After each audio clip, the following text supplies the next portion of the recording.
all UN entities in the occupied Palestinian territory, including UNRWA, a subsidiary organ of the General Assembly. I call on member states to fully support all of these efforts. Mr. President, in this period of turmoil and transition for the region, member states must spell out how they will realize the commitment and promise of a two-state solution. This is not a time for ritualistically expressing support, ticking a box, and moving on. We are past the stage of ticking boxes. The clock is ticking. The two-state solution is near a point of no return. The international community has a responsibility to prevent perpetual occupation and violence. My call to member states is clear and urgent. Take irreversible action towards implementing a two-state solution. Do not let extremists on any side undermine what remains of the peace process. The high-level conference in June, co-chaired by France and the Kingdom of Saudi Arabia, is an important opportunity to revitalize international support. I encourage member states to go beyond affirmations and to think creatively about the concrete steps they will take to support a viable two-state solution before it is too late. At the same time, the Palestinian Authority needs stepped up and sustained support, politically and financially, and this is crucial to ensure the continued viability of Palestinian institutions, consolidate ongoing reforms, and enable the PA to resume its full responsibilities in Gaza. Mr. President, at this hinge point of history for the people of the Middle East, and on this issue on which so much hinges, leaders must stand and deliver. Show the political courage and exercise the political will to make good on this central question for peace, for Palestinians, Israelis, the region, and humanity. Thank you. Je remercie le secrétaire général. I thank the Secretary General for his statement, and I give the floor to the permanent observer of the Observer State of Palestine. You have the floor.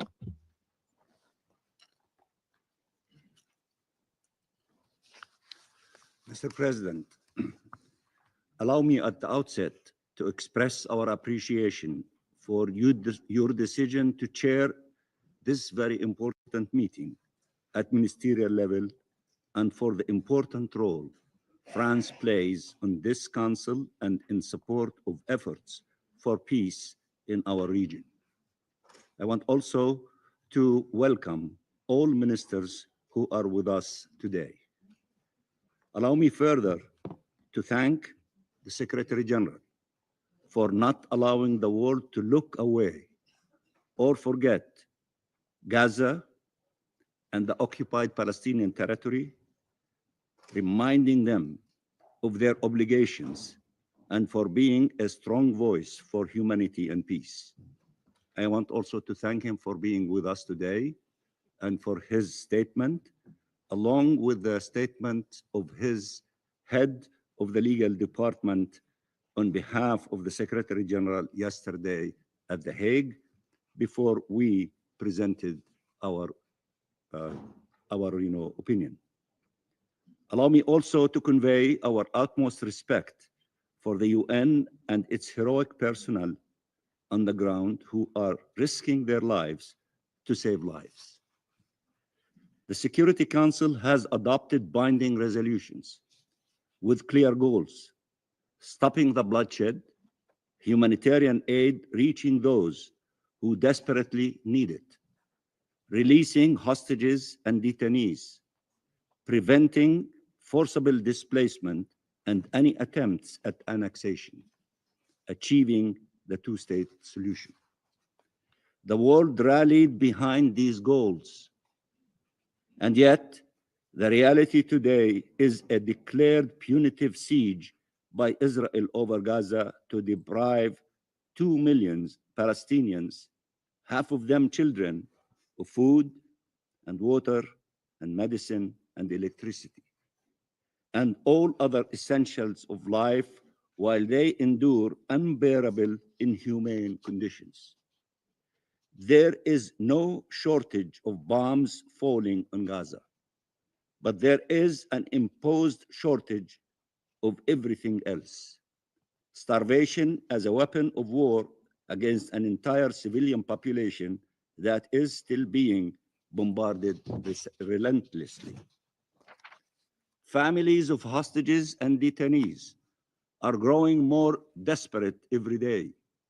Their plans for forcible displacement and annexations are well underway, and Israeli leaders no longer feel the need to disguise or hide their nefarious intentions.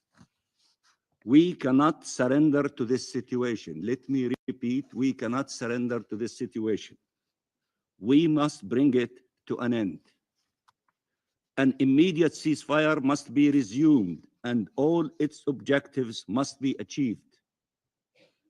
President Trump, in his latest conversation with the Israeli Prime Minister, stressed what he called, in his own words, the need to be good to Gaza, given how people there are suffering, and signaling specifically that the United States are pushing to secure the entry of food and medicines to Gaza. We deeply hope that the United States, Egypt, and Qatar, with the support of the international community as a whole, will be able to secure a return to the ceasefire to start bringing all this suffering to an end. Mr. President, there is a way out of this nightmare for everyone's benefit.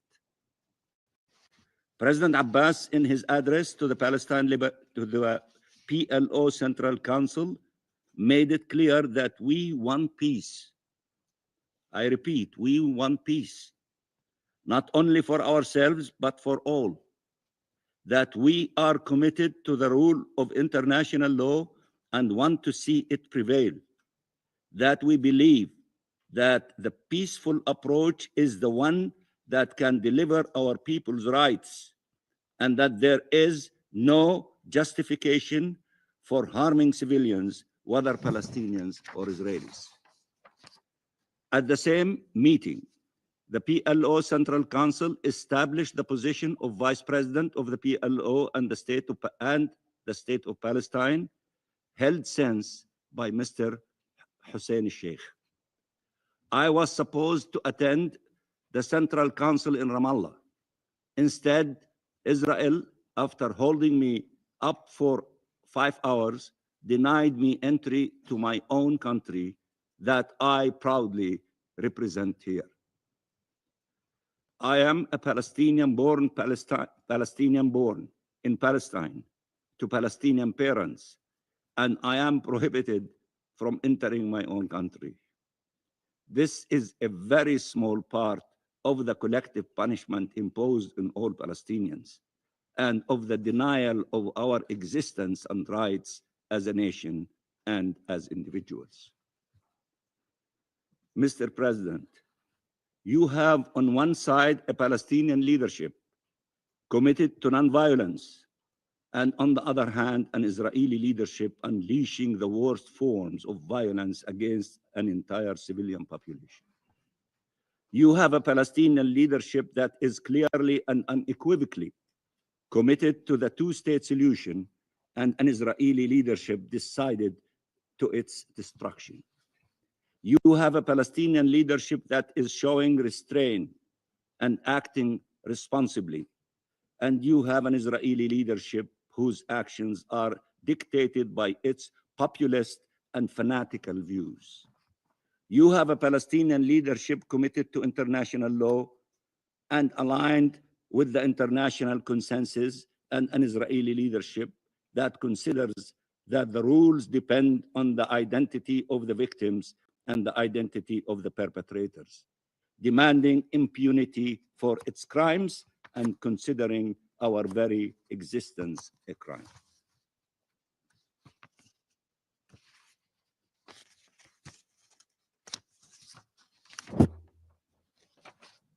You have a Palestinian leadership that has been responsive to the demands for reforms, and an Israeli leadership that has flatly rejected change.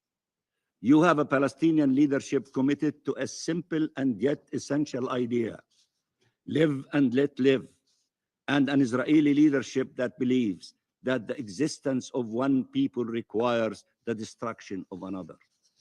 The international community has determined a long time ago that there is not a people too many in the Middle East, but an independent state missing: the independent state of Palestine. Mr. President, there are solutions for those not searching for excuses to prolong the war and unbearable human suffering. There are solutions whereby Hamas would no longer rule Gaza, and transitional governance arrangements would set the stage for the PA to fully assume its responsibilities in the Gaza Strip. There are solutions for the reconstruction of the massive destruction Israel has caused in Gaza without displacing its population. There are solutions for ending this illegal occupation and conflict and ushering an era of shared peace, security, and prosperity. In this regard, Arab countries have displayed leadership that has been commended worldwide. Egypt and Qatar mediating the ceasefire. Arab countries taking the lead when it comes to humanitarian aid through Jordan and Egypt. The responsible roles played by Algeria and the United Arab Emirates in this council over the course of the last 2 years. The Arab Reconstruction Plan, endorsed by the OIC and supported by international partners.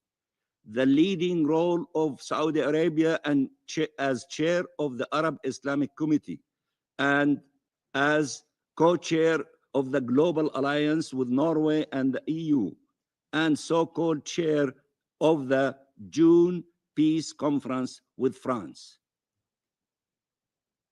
International partners have welcomed, have joined, have contributed to, and have helped advance these initiatives, all seeking just and lasting peace. The international mobilization has never been stronger to confront a reality that has never been darker. We see these mobilizations here in the Council, in the General Assembly, at the International Court of Justice, all determined to uphold international law to end this most painful and historic injustice. As we approach the June conference on the peaceful settlement of the question of Palestine and the implementation of the two-state solution, we call on all states to do all that they can to uphold international law, support our right to self-determination, and salvage peace.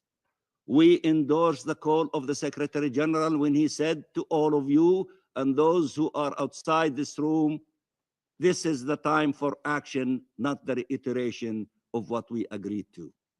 This is the time for action. We call on those who have yet to do so to recognize the state of Palestine without any further delay, as a clear signal that they will not tolerate its destruction and the destruction of the two-state solution. We believe, Mr. President, that your country in this regard can play a pivotal role.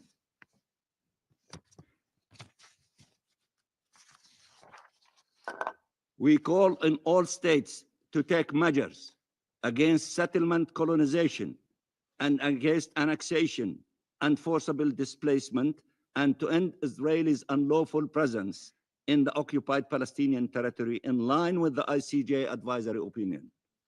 We call on all states to support the Palestinian government, which shown clear commitment to reform and peace, and to support politically and financially the Arab Reconstruction Plan, and to continue supporting UNRWA. Mr. President, the Palestinian people are in a cage, killed and starved, day after day after day. As Pope Francis said, this is not war, this is cruelty. Our greatest fear is that the world is growing accustomed to such horrors. That while it condemns Israelis' actions, it feels powerless to stop them. But we ask all countries not to surrender to this self-inflicted powerlessness. Let me repeat. We ask all countries not to surrender to this self-inflicted powerlessness. These atrocities have no moral or legal justifications. This genocide has to end, and life must prevail. The Palestinian people are entitled to international protection for as long as they are trapped under military occupation. A ceasefire in the Gaza Strip, which remains the top priority, should also be accompanied by an end of attacks and repression by Israeli occupation forces and settlers across the West Bank, including East Jerusalem, which are displacing entire communities. Mr. President, Prime Minister Netanyahu delivered another delusional speech 2 days ago. He insisted once again that the two-state solution meant the destruction of Israel. He said, and I quote, "Hamas says we will destroy Israel by terror and military conquest right away, and the PA says, no, you destroy it politically by driving it through propaganda and lawfare to the 67 borders," end of quotation. Pursuing an independent state of Palestine living side by side with Israel in accordance with resolutions of this very council and the very United Nations resolutions in which the state of Israel was established with the partition of Palestine is somehow pursuing the destruction of Israel? Does that make sense? This is nonsense. Those who benefited from the privilege of resolutions of the General Assembly, including the partition plan, and admitted as a member state, are saying us seeking peaceful methods to accomplish the establishment of the independence of the state of Palestine is now the destruction of the state of Israel? Who is among you would buy this nonsense? He spoke of the attempts to annihilate Israel when in reality he is the one pursuing the annihilation of Palestine and its people. He spoke of how the Israeli army moves Palestinian civilians out of harm's way when in reality it has shown total disregard for Palestinian lives, killing and maiming and detaining and torturing and starving them endlessly. He bragged about Israel's violations of the sovereignty and territorial integrity of Lebanon and Syria, which must be rejected by all. He again asserted that he will pursue peace with regional partners while sidelining the Palestine question as if nothing had happened these last 18 months. He spoke with the same arrogance, the same aversion to facts, and the same disregard for the suffering of people, whether Palestinian or Israelis.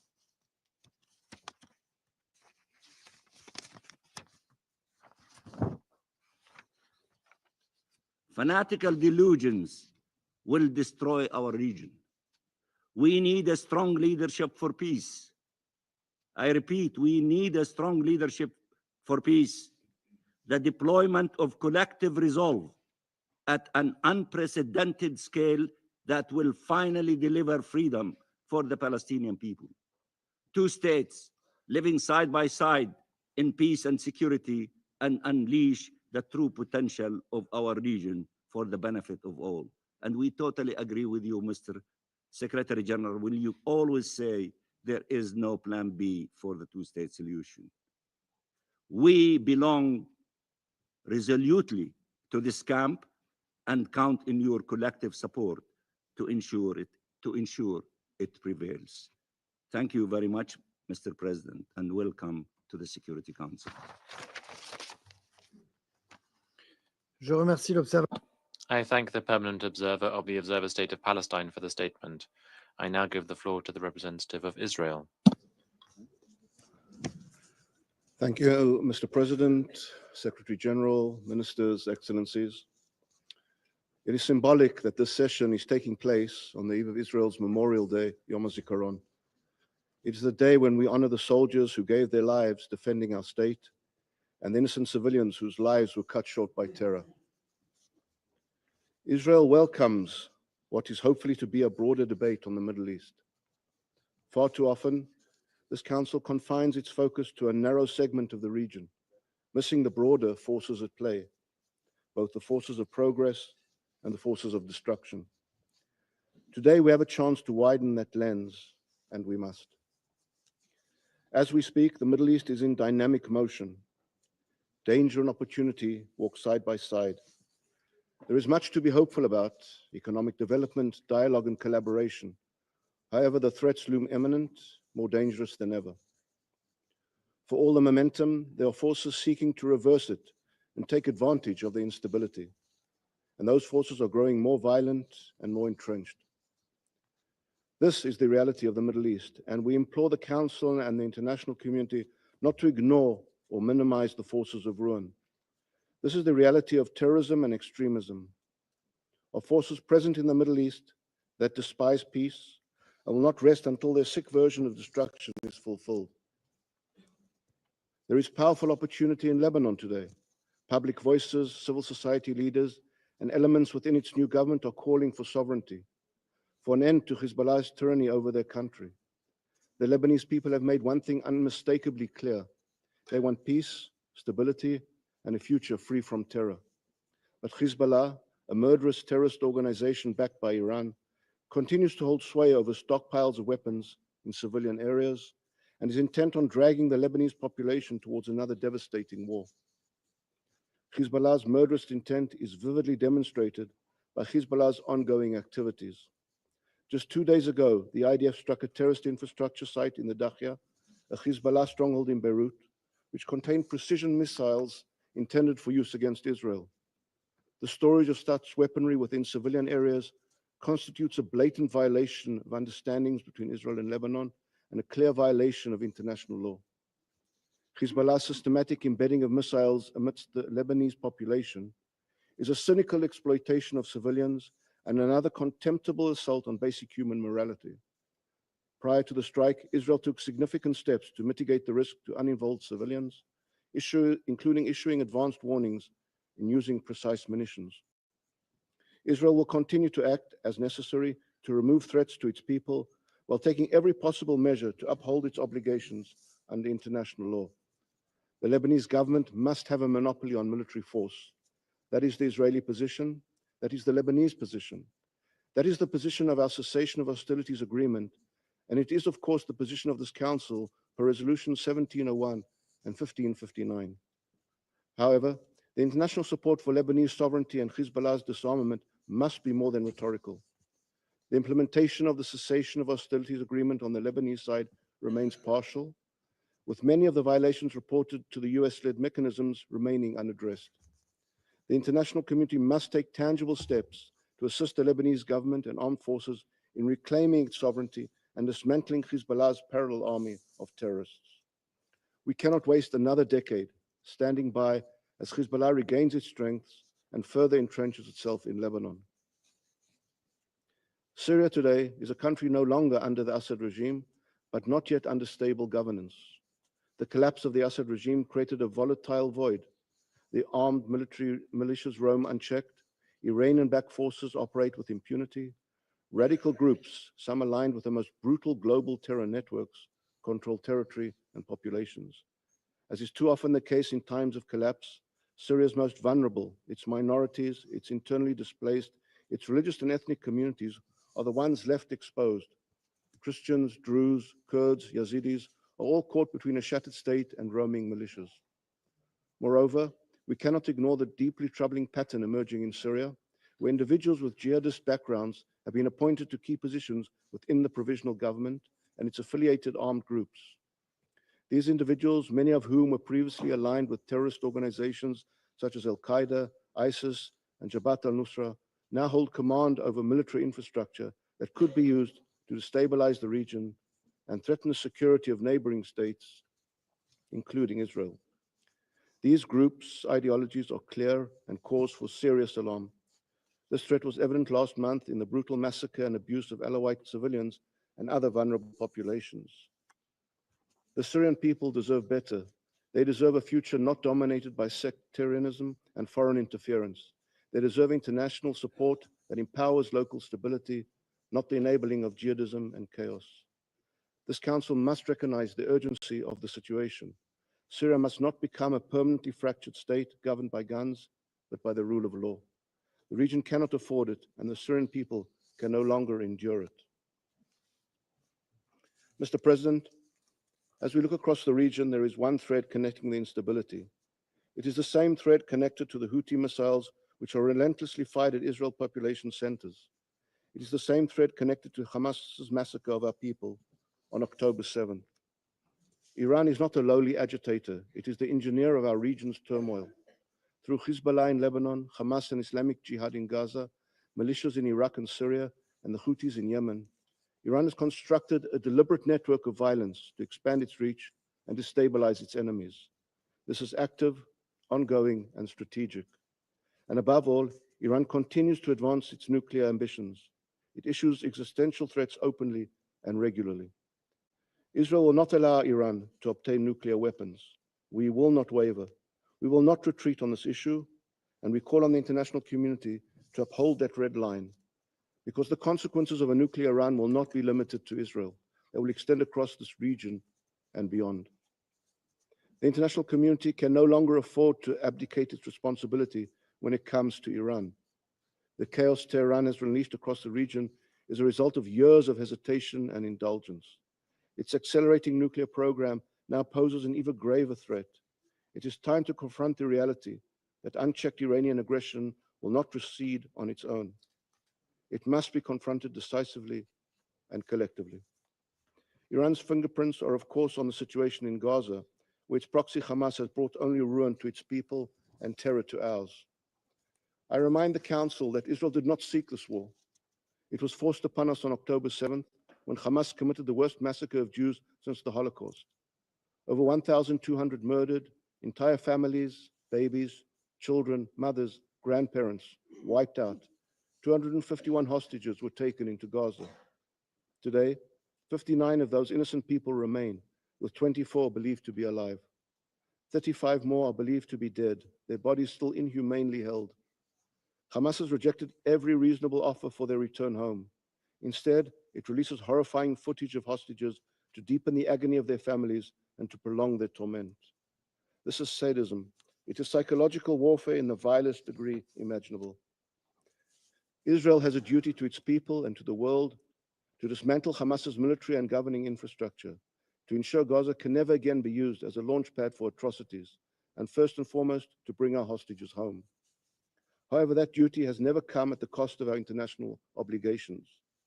Allow me to remind the Council that Article 70 of the first additional protocol to the Geneva Conventions requires aid where the civilian population is not adequately supplied. During the 42-day ceasefire, more than 25,000 aid trucks entered Gaza, facilitated by Israel. These trucks carried tens of thousands of tons of humanitarian aid, including food, fuel, and medical supplies.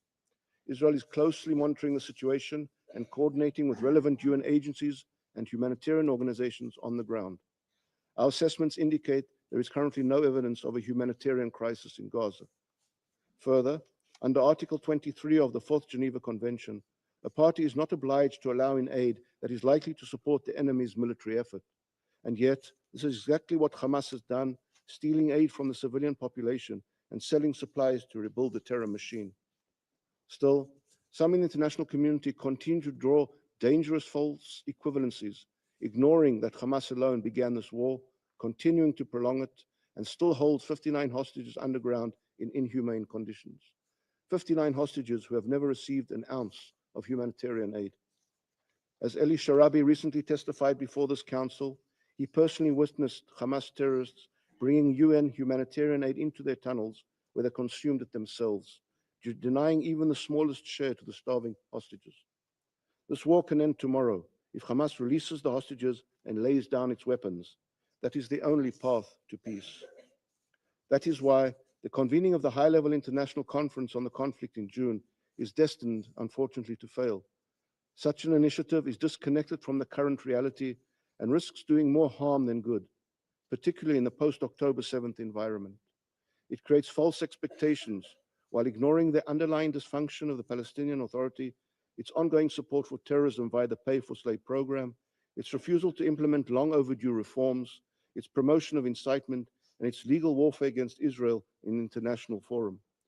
Yet this conference provides fertile ground for yet another opportunity to politicize and polarize international forums, deepening the divide and moving all parties further from peace. Genuine progress will not come from internationalizing the conflict or from one-sided measures decided by uninvolved parties. It will come from responsible leadership, the rejection of terrorism, and embracing the moderate parties. Efforts to promote this conference undermine the path towards real regional progress. Instead of amplifying failed approaches, the international community should focus its energy where it is most needed, confronting the radical axis led by Iran and its terror proxies. Esteemed Council members, there is a danger in mistaking aspiration for reality. This Council must not fall into the trap of wishful thinking. We cannot speak of reconstruction without security. We cannot achieve Lebanese sovereignty while tolerating Hezbollah. We cannot promote regional cooperation while ignoring Iran's nuclear aspirations. And one cannot claim to stand for peace while legitimizing the forces that slaughtered families in their homes. There is tremendous opportunity in the Middle East today, but the greatest threat to that opportunity is terrorism, fanaticism, and an apparent international blindness to them. If we are serious about building a better future for the region, then we must also be serious about naming the obstacles in the way. Israel is ready. We are ready to work with regional partners, ready to deepen cooperation, but we will not compromise on the security of our people, and we will not accept the permanence of terror. This Council has a chance to support progress, to back governments that seek reform, to empower voices that reject extremism, to stand with those who value life and prosperity, not death and misery. It is not too late, but the window will not stay open forever. Through a realistic acceptance of the challenging reality in the Middle East, it might be possible to summon the resolve to harness the potential for an improved future for all. I thank you, Mr. President. Je remercie. I thank the representative of Israel for the statement. I shall now make a statement in my capacity as Minister for Europe and Foreign Affairs of France. Monsieur le secrétaire général, Secretary General, ladies and gentlemen, ministers, ladies and gentlemen, I decided to make the debate on the Middle East a landmark event of the French presidency of the Security Council. The anti-Semitic massacres of the 7th of October 2023 and the military response that ensued have shaken the region. Right now, Gaza is devastated by war. Lebanon is struggling to get back on its feet. Syria is engaging in a fragile and uncertain transition. And Iran is pursuing its dangerous nuclear arms race. This spiral of destabilization must not lead us into a situation from which we cannot turn back. This is why we need to strive together for peace and security for all. Our first priority is to stop the hostilities, to bring an end to civilian suffering. In Lebanon, in close cooperation with our American partners, 5 months ago, we managed to achieve a ceasefire agreement. Its implementation still has room for improvement, but it did bring peace. It is crucial for it to be maintained. In Gaza, unfortunately, war continues. The ceasefire being broken and the resumption of Israeli strikes must shock us. They are a dramatic step back for the Palestinian civilians, for Israeli hostages and their families, and for the security of the whole region. There is an urgent need for negotiations to resume and to achieve a lasting ceasefire. We support the mediators' efforts to achieve this. This ceasefire must enable the unconditional and immediate release of all hostages arbitrarily detained by Hamas I would like here, speaking to this council, to pay particular attention to our compatriot Ofer Calderon, released after 484 days in captivity. I'd also like to pay a tribute to our compatriot Ohad Yaloumi, abducted on the 7th of October, who was arbitrarily detained and then killed in Gaza. He leaves a widow and 3 innocent children behind. The ceasefire should also ensure the mass entry of humanitarian aid to Gaza. The situation on the ground is catastrophic. However, for 2 months now, all humanitarian aid has been blocked. I went to the Egyptian border, and I can testify to you with my own eyes that this situation is unacceptable. Since the end of March, the Israeli bombings have killed more than 1,300 people, including numerous civilians, women, and children. These strikes have also killed humanitarian workers and UN staff. The living hell that the Gazan civilians are in must stop. I would call upon Israel to lift all restrictions so that humanitarian aid can enter Gaza, and in huge volumes. France has fully mobilized to respond to the humanitarian emergency. Since 2023, we've provided 250 million euros in humanitarian aid to civilians. Part of this aid was distributed through UNRWA. France supports its actions, but also supports the reform underway. In close cooperation with our regional partners, in particular Egypt and Jordan, we've also directly provided healthcare, food, and shelter for the Gazan inhabitants who are victims of the war. Our second priority is to help the territories terrorized by conflicts to rebuild. The international conference in support of the people and sovereignty of Lebanon that was held in Paris on the 24th of October 2024 collected more than $1 billion. This assistance is for the population and for the security forces. The new authorities have undertaken reforms and reconstruction efforts, and we support this. We will also host in Paris an international conference to support Lebanon's economic recovery. The role of the UN throughout this process of reconstruction is crucial. Lebanon must regain its sovereignty, its complete sovereignty. We would call upon those Israeli forces that are still present to withdraw from Lebanese territory so that the Lebanese armed forces can deploy there once again. It's up to them to ensure the security and sovereignty of the state, assisted by UNIFIL and the oversight mechanism that France is involved in alongside the US, and which includes the UN. France will continue its efforts with determination to ensure the full implementation of Resolution 1701 of this Council. In Syria, a historic transition process has been underway since the toppling of the dictator Bashar al-Assad. France is prepared to lend its support here. Along with its European partners, France initiated the conditional lifting of sanctions. The transition process must be respected and protected, as should all rights of all Syrian men and women, irrespective of their ethnic, religious, or gender affiliation. There should also be the pursuit of effective and decisive fighting terrorism. And I will say this once again from the podium of the General Assembly of the United Nations. The atrocious crimes committed by Bashar al-Assad's regime must not be forgotten. The UN has an important role to play against impunity and to rebuild Syria. In Gaza, we support the efforts of our Arab partners to build a robust and credible framework for the day after. This framework should enable reconstruction, governance, and security in the Strip. However, these efforts can only be effective if they're part of a political solution. This is why our third priority is to work to attain political solutions that can guarantee a just and lasting peace. There's only one solution that can achieve a political settlement to the Israeli-Palestinian conflict, the two-state solution, the only one that can guarantee peace and security in the long term for Israelis and Palestinians.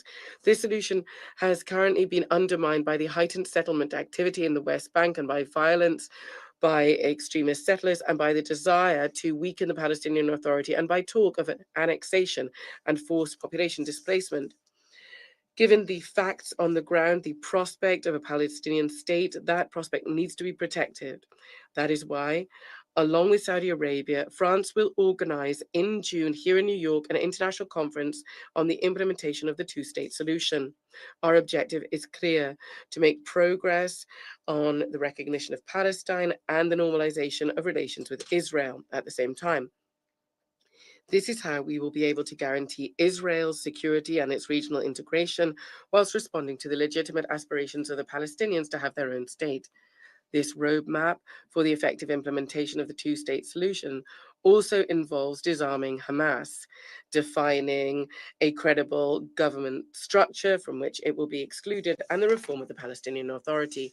The UN and its agencies must play their full role in this process. In parallel, we spare no effort to find a diplomatic solution to the challenge of the relentless pursuit of the Iranian nuclear program. The director of the IAEA, Rafael Grossi, described this very clearly yesterday during our meeting on non-proliferation. Given destabilizing interference from outside, we will continue to strive to strengthen the sovereignty of the states of the region. I have just returned from a trip to Iraq, and I'd like to underscore how this country paves the way. Torn apart not long ago by conflict and power games, today it's managing to keep to the side of regional tensions. Iraq has regained its role as a center of equilibrium and stability. The third conference of Baghdad that will take place at the end of the year attests to this. It will enable us to work on cooperation and regional security, counteracting the logic of fragmentation and confrontation that is at play today.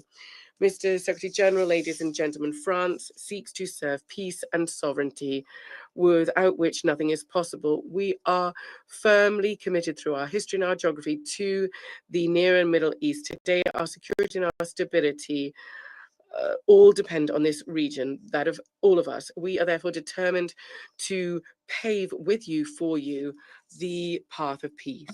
I now resume my functions as President of the Council, and I give the floor to His Excellency Mr. Alaji Timothy Musa Kaba, Minister for Foreign Affairs and International Cooperation of Sierra Leone. You have the floor.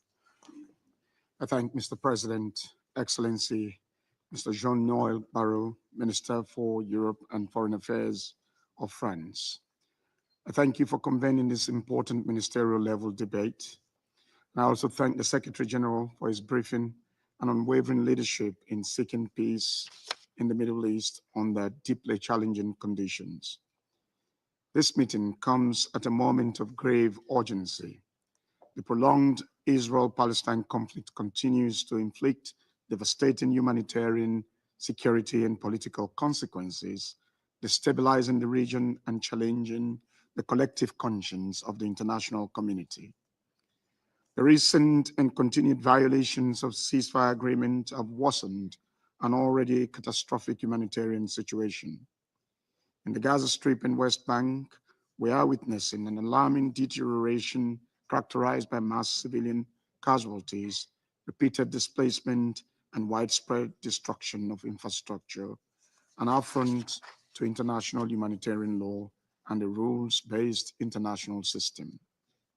Reports indicate that 1,890 people were killed between 18 March and 17 April, including 595 children. Indiscriminate airstrikes on densely populated areas and IDP camps have resulted in appalling civilian casualties. The use of incendiary weapons in these attacks has left women and children burnt alive in their shelters, deepening trauma and collective despair. Repeated evacuation orders have displaced over 480,000 people within a matter of weeks. The total blockade of humanitarian aid and commercial goods since 2nd March 2025 is a man-made catastrophe.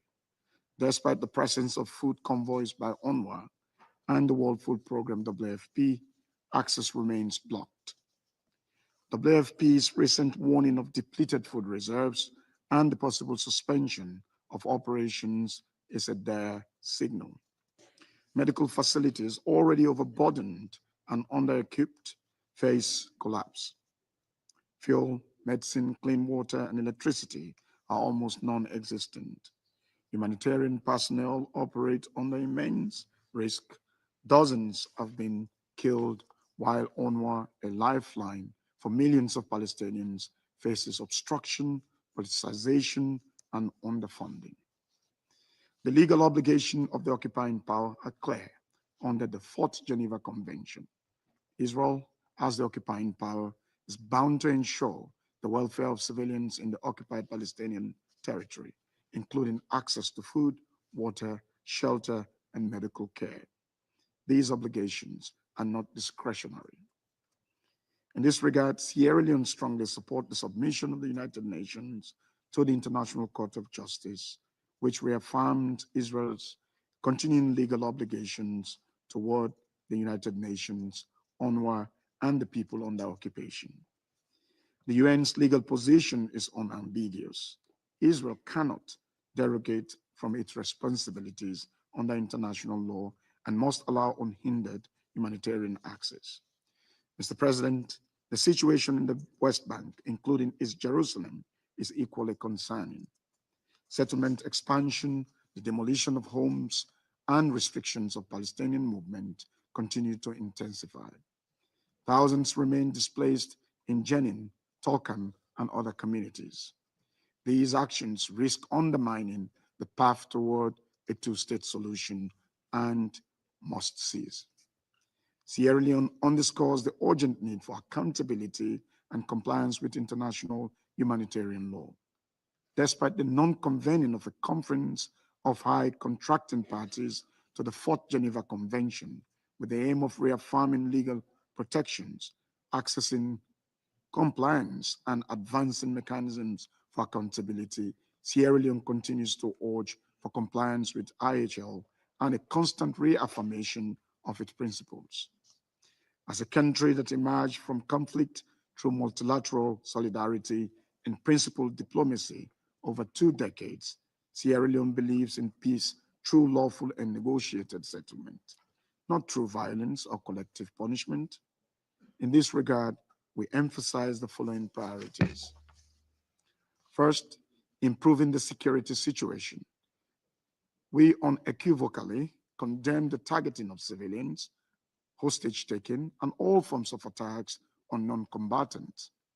We reiterated our call for the immediate and unconditional release of the remaining 59 Israeli hostages held by Hamas and urge all parties to commit to a renewed cessation of hostilities.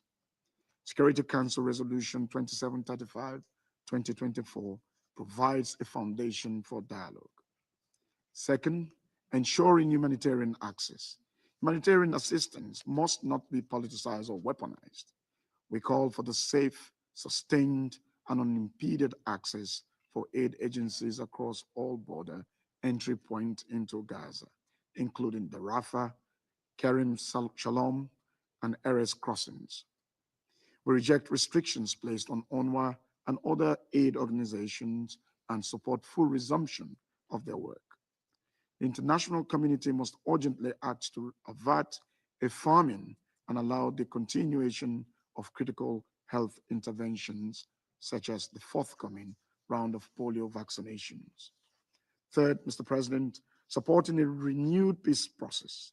The current cycle of violence and once again proves that occupation, blockade, and unilateral actions cannot form the basis for peace. We welcome the initiative by France and the Kingdom of Saudi Arabia to co-chair an international conference on the Middle East peace process and call on all parties to approach the process in good faith. This effort must be anchored in international law, relevant UN resolutions, and long-standing frameworks such as the Arab Peace Initiative and the Quartet Principles. Sierra Leone continues to support the internationally endorsed vision of 2 states, Israel and Palestine, living side by side in peace and security, with East Jerusalem as the capital of a future Palestinian state, and a return to the 1967 borders. We reaffirm our call for the full implementation of all relevant Security Council and General Assembly resolutions, and we encourage intensified diplomatic engagement by regional and international actors. In closing, Mr. President, Sierra Leone joins others in renewing our collective call for peace, justice, and accountability. The road to peace must be paved with respect for international law, humanitarian principles, and the inherent dignity of every human being in the region, in particularly the people of Israel and Palestine. I thank you. Je remercie. I thank His Excellency Mr. Kaba for his statement, and I give the floor to Her Excellency Ms. Barbara Zvogelj, Secretary General, Minister for Foreign Affairs and European Affairs of Slovenia. I thank you, Mr. President, and good morning to everyone. I would also like to take this opportunity to thank you, Secretary General, on behalf of my government, for the service of each and every UN staff member on the ground. Mr. President, 7th October was the deadliest day for Jewish people since the Holocaust. And what followed are the deadliest 570 days ever for Palestinians. We have never seen such a perpetuating trauma for people on the ground, nor an obliteration of the system we had built to prevent it. Mr. President, never has humanity been more suffocated. From attacks on humanitarian, medical, and media workers, to attacks on civilians and destruction of civilian objects and humanitarian facilities in Gaza. From the longest blockade of humanitarian aid since the start of the war, now passing 50 days, to plans for militarization of aid. From limiting access of humanitarian workers to downright attempts to dismantle a UN agency, to legally prosecute it and discredit the entire organization. From killing civilians just because they are of certain ethnic background, to taking others for hostage for the same reason. The list of the unacceptable is long, and it prevents us from shielding civilians from a war which they bear no responsibility for. We again call for full respect of international law, including international humanitarian and human rights law. Mr. President, never has the future of the region seemed so profoundly uncertain. To use the words of Gazan photographer Fatima Haswana, tragically killed earlier this month, every death will have an impact that will remain through time. There is no military solution to the Palestinian question. War in Gaza does not bring more security to Israel. Operations in the West Bank and persistent illegal occupation and settlement expansion are shaking up the entire region. Attacks across the region, including on the south of Syria, along with inflammatory political narratives, are stoking global instability.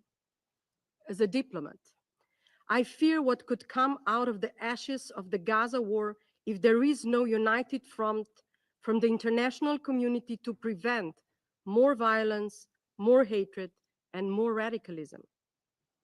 As a mother, I wonder what kind of future awaits those children in Palestine who have lost their entire families, or those children in Israel whose relatives are still held hostage or will never come home. The road to their recovery is long. It is our responsibility to pave it with peace. Mr. President, never have needed more strength to prevent the evaporation of a political solution and to defend the system we have collectively built. Slovenia has long been a staunch supporter of the two-state solution. Last June, we recognized the state of Palestine. Since October 2023, we have been providing humanitarian aid to address the needs of civilian population in Gaza. For almost 15 years, we have been carrying out the medical rehabilitation of wounded Palestinian children in Slovenia. We will continue speaking in favor of Israel's security, as well as in support of the work of the Palestine Authority, including in their reform path. We stand against any territorial or demographic change of Palestine. Slovenia supports the ongoing discussions around the comprehensive Gaza reconstruction plan, highlighting the crucial role of strong Arab and Palestinian ownership. We will continue supporting political and legal processes. Everyone should play their part, including through tangible commitments and actions at the international conference on the two-state solution this June that you just mentioned, Mr. President. As we look to the future, our first, most immediate priority must be a lasting ceasefire followed by reconstruction. But the future must also include an honest reflection on the failures, our failures, to uphold the security net that the international community should provide to prevent such devastation. Mr. President, with the level of suffering we see, immense wisdom and courage are needed to ensure respect of international law, to overcome divisions, and to safeguard the two-state solution. We have said never again a long time ago. We must now make sure to keep our word. I thank you. Je remercie. I thank Her Excellency Ms. Zvokec, and I give the floor to His Excellency Lord Ray Collins of Highbury, Parliamentary Undersecretary of State for the Foreign, Commonwealth and Development Office. You have the floor. President. The Secretary General has highlighted the appalling situation in Gaza. The human cost on October the 7th was horrific, and since that day, hostages have endured unimaginable cruelty and Palestinians have faced relentless death and destruction. We welcome President Abbas's call for the hostages to be released, and we echo that call. We also need a return to the ceasefire to end the terrible bloodshed. We are deeply concerned by the World Food Programme's announcement on Friday that its food stocks in Gaza have run out.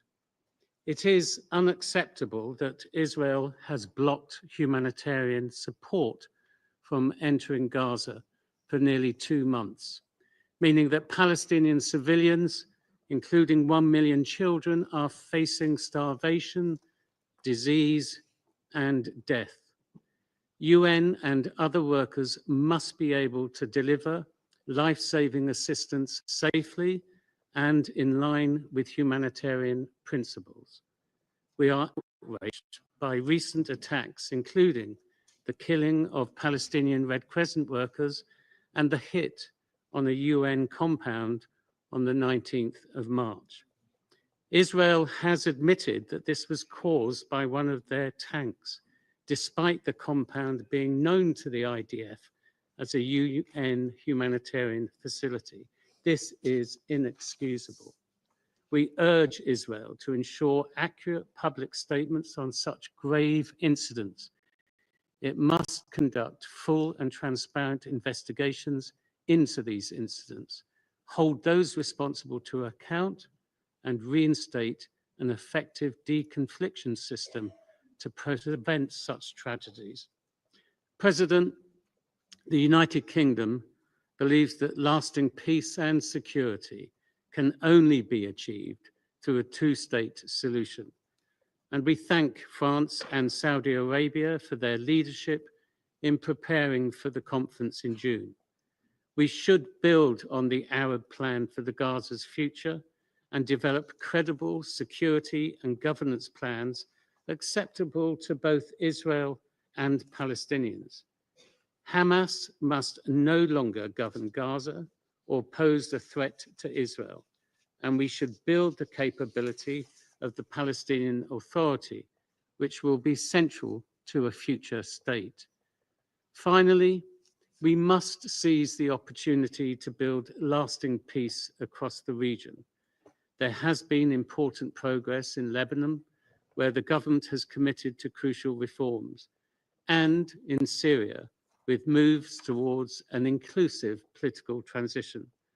The United Kingdom will continue to support the Lebanese and Syrian people to build on this momentum, and we urge all parties to avoid destabilizing actions and abide by their international obligations. President, a better future in the Middle East is possible. To realize it, we must return to a ceasefire in Gaza, reinvest in efforts to achieve a two-state solution, and pursue wider normalization of relationships for the benefit of Palestinians, Israelis, and all those living in the region. I thank you. Je remercie Son Excellence. I thank His Excellency Lord Collins for his statement, and I give the floor to the representative of the United States. Thank you, Mr. President. And I welcome you, Foreign Minister Jean-Noel Barrot. Thank you to Secretary General Guterres for your briefing. Colleagues, as we have consistently said, the future of the Middle East must look different. Fresh thinking is needed to bring about a durable peace and prosperity that provides opportunities for all the region's people. Mr. President, with respect to the humanitarian needs in Gaza, no one wants to see Palestinian civilians in Gaza go hungry or thirsty.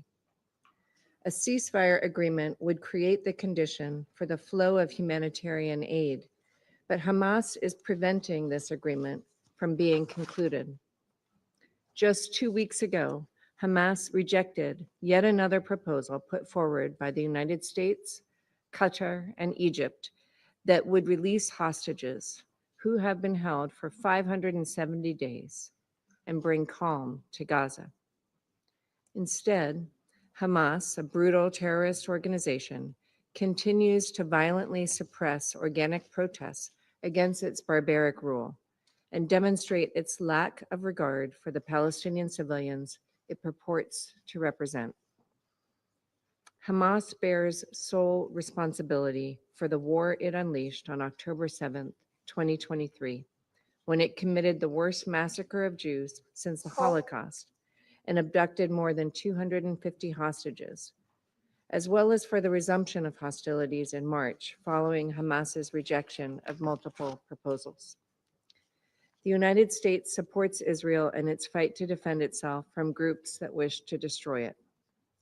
Fighting could end tomorrow if Hamas released hostages and laid down its arms. Their reckless decisions have caused enough bloodshed. Hamas must leave Gaza forever. The Council should apply pressure on Hamas to, for the first time, free Palestinians in Gaza from Hamas's tyranny. Shielding Hamas from accountability only undermines Israel's security and does nothing to improve the lives of Palestinians. Mr. President, this Council has heard firsthand testimony from Noah Argamani and Eli Sharabi, who bravely detailed the depravity they experienced at the hands of their Hamas captors. We cannot remain silent about the horrors of their plight or the urgent need to press for the release of the 59 hostages who remain in Hamas's grip, including those brutally murdered in Hamas captivity. Mr. President, President Trump has been clear. Hamas must release all the hostages immediately. 5 Americans still need to come home. Idan Alexander can still return to his parents' arms, but Hamas continues to hold the bodies of Itai Chen, Gadi Hagei, Judy Weinstein Hagei, and Omer Nutra. We will not rest until every hostage has been returned from Gaza. They will not be left behind. They will never be forgotten. We recognize the IDF's ongoing efforts to prevent civilian harm in Gaza, including its review of the tragic March 23rd incident that claimed the lives of humanitarian workers. We take note that the IDF claims 6 members of Hamas were among those killed in this incident and call on the UN and member states to demand Hamas stop its abhorrent practice of putting civilians in harm's way. Hamas continues to cynically use civilian infrastructure to shield their personnel and weaponry. We expect all parties to comply with international humanitarian law. President, turning to the wider region, we must also recognize the insidious violence, suffering, and instability throughout the Middle East that Iran promotes through its malign actions, including its sponsorship of terrorism. Through Hamas, Hezbollah, the Houthis, and countless other terrorist proxies it backs, Iran poses a threat to the millions of people who call this region home. Iran's nuclear program, another cornerstone of its global campaign for destabilization, also threatens not only the safety of the international community, but its own citizens. President Trump has been clear. There are two paths for Iran to end its nuclear program. The United States prefers a negotiated resolution. Time, however, is limited. If Iran refuses to abandon its nuclear weapons program, we must hold it accountable. But real, meaningful diplomacy remains within reach. The United States will do its part to help forge a new reality alongside Israel and our Arab partners. The future must start in Gaza without Hamas. Meetings or international conferences will not change this reality. Hamas must disarm and be removed from Gaza, and the hostages must be returned home. I thank you. Je remercie I would like to thank the representative of the United States, and I give the floor to the representative of China. President, I thank you for coming to New York to preside over this meeting. Thank you to Secretary General Guterres for your briefing. The Middle East is now deeply mired in turmoil. The tensions on the ground are worrying. Israel has reignited the war in Gaza. Its ongoing siege and relentless attacks on Gaza have resulted in new casualties among innocent civilians on a daily basis and an escalating humanitarian catastrophe. The illegal settlements in the West Bank keep expanding. Settler violence is intensifying. Israel's repeated attacks on Lebanon and Syria are violating the sovereignty and territorial integrity of both countries on an ongoing basis. Since last month, tensions have been on the rise in the Red Sea. The United States has been ramping up airstrikes on Yemen in violation of Yemen's sovereignty and territorial integrity. The Gaza conflict is the trigger of the current round of regional volatility. 19 months have passed since the outbreak of the conflict, despite the unanimous and strong call from the international community for a ceasefire and an end to the war in Gaza.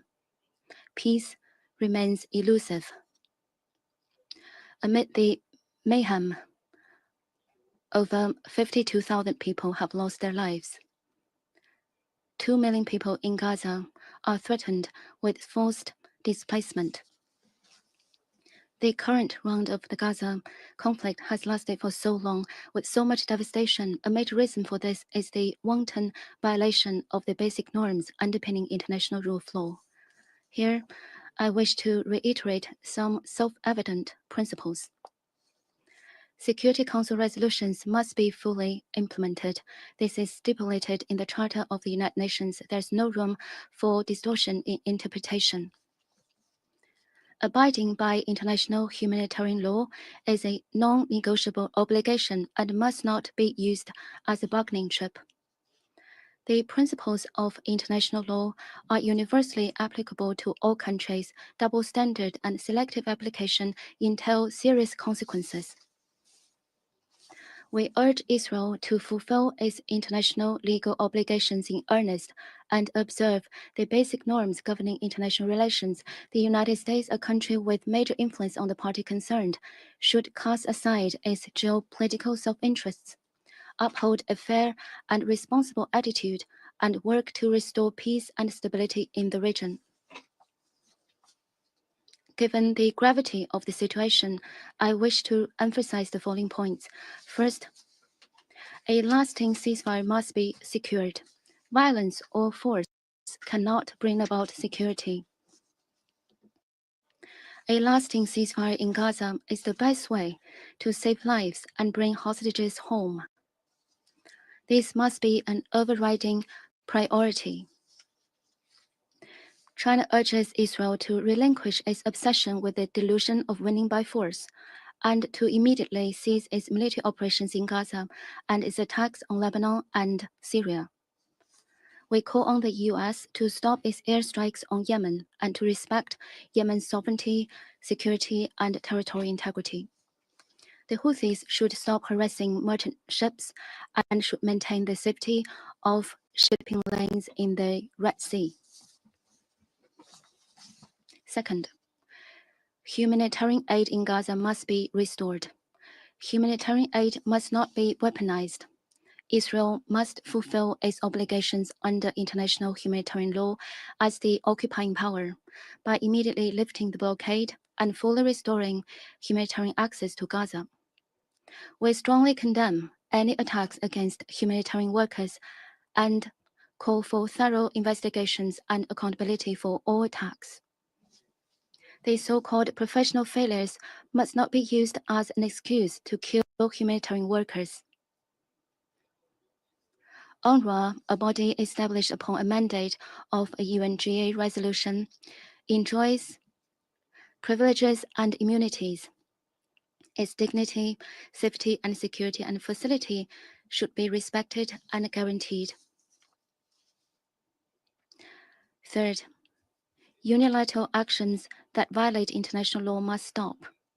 Settlement activities in the West Bank violate Security Council resolutions and must cease immediately.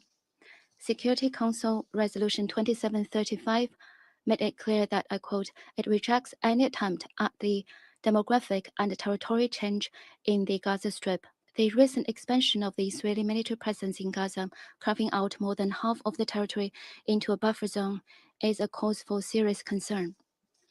The international community must firmly oppose any forcible displacement of the population of Gaza and any attempts to annex territory in Gaza or the West Bank. Israel should withdraw from the Lebanese and Syrian territories without delay. Fourth, the two-state solution must be revitalized. Implementing the two-state solution is the only viable way to resolve the question of Palestine.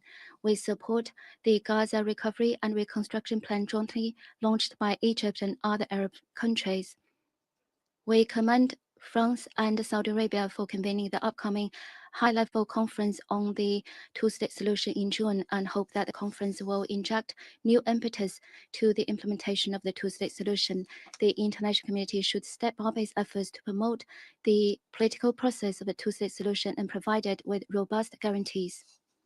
President, as the primary organ for maintaining international peace and security, the Security Council has the responsibility to take all necessary steps towards a lasting ceasefire in Gaza. China will continue to work with the international community in an unremitting effort to end the war in Gaza, restore peace in the Middle East, and achieve a comprehensive, just, and lasting solution to the question of Palestine. Thank you, President. I thank the representative of China, and I now give the floor to the representative of Somalia. Mr. President, I extend my gratitude to the French presidency for convening this meeting at such a critical juncture as the Palestinian people and the broader region face unprecedented challenges. Our sincere appreciation also goes to the Secretary General, Antonio Guterres, for his briefing illuminating the devastating scale of the suffering in Gaza. We meet again amid a profound moral crisis where international resolve has diminished to mere expressions of sympathy about the catastrophe unfolding before our eyes. The statistics speak volumes. In 18 months, over 50,000 Palestinians killed, more than 100,000 wounded in these relentless atrocities. Occupied Palestinian territory situation is rapidly deteriorating beyond our darkest fears. The systematic deprivation of millions of Gazans is evident in the World Food Program depleted stocks and acute shortages of medicine, fuel, and clean water. Most devastating of all is UNRWA, the sole lifeline sustaining Palestinian refugees for more than 7 decades, has been systematically dismantled, leaving an unprecedented void in humanitarian assistance. For over 50 days, Gaza has been transformed into an open-air prison where survival itself has become a daily struggle. The deliberate targeting of medical facilities, obstruction of aid, and forced starvation of civilians constitute crimes against humanity that demand immediate action. More alarming still is the forced displacement of 2 million Palestinians, 90% of Gaza's population, while 20,000 new settlement units rise in the occupied West Bank, revealing a calculated strategy to permanently alter Palestinian demographics. Mr. President, in response to these developments, my delegation proposes the following points. An immediate and permanent ceasefire must take effect. While we acknowledge the promising negotiations in Cairo, we emphasize that dialogue must yield tangible results. Humanitarian access to Gaza must flow without restriction. We cannot observe passively as basic survival becomes a luxury for an entire population. Protection mechanisms for civilian infrastructure, particularly hospitals, schools, and religious sites, must be established and enforced. The International Court of Justice ruling must be implemented, ensuring accountability through international justice mechanism. Mr. President, Somalia stands firmly behind the Arab Islamic plan for Gaza's early recovery and reconstruction. We view the upcoming high-level international conference co-chaired by France and the Kingdom of Saudi Arabia as vital to implementing a viable two-state solution. We advocate for Palestine's full membership in the United Nations as a recognition of a long-denied fundamental right and the only path aligned with international law and UN resolutions.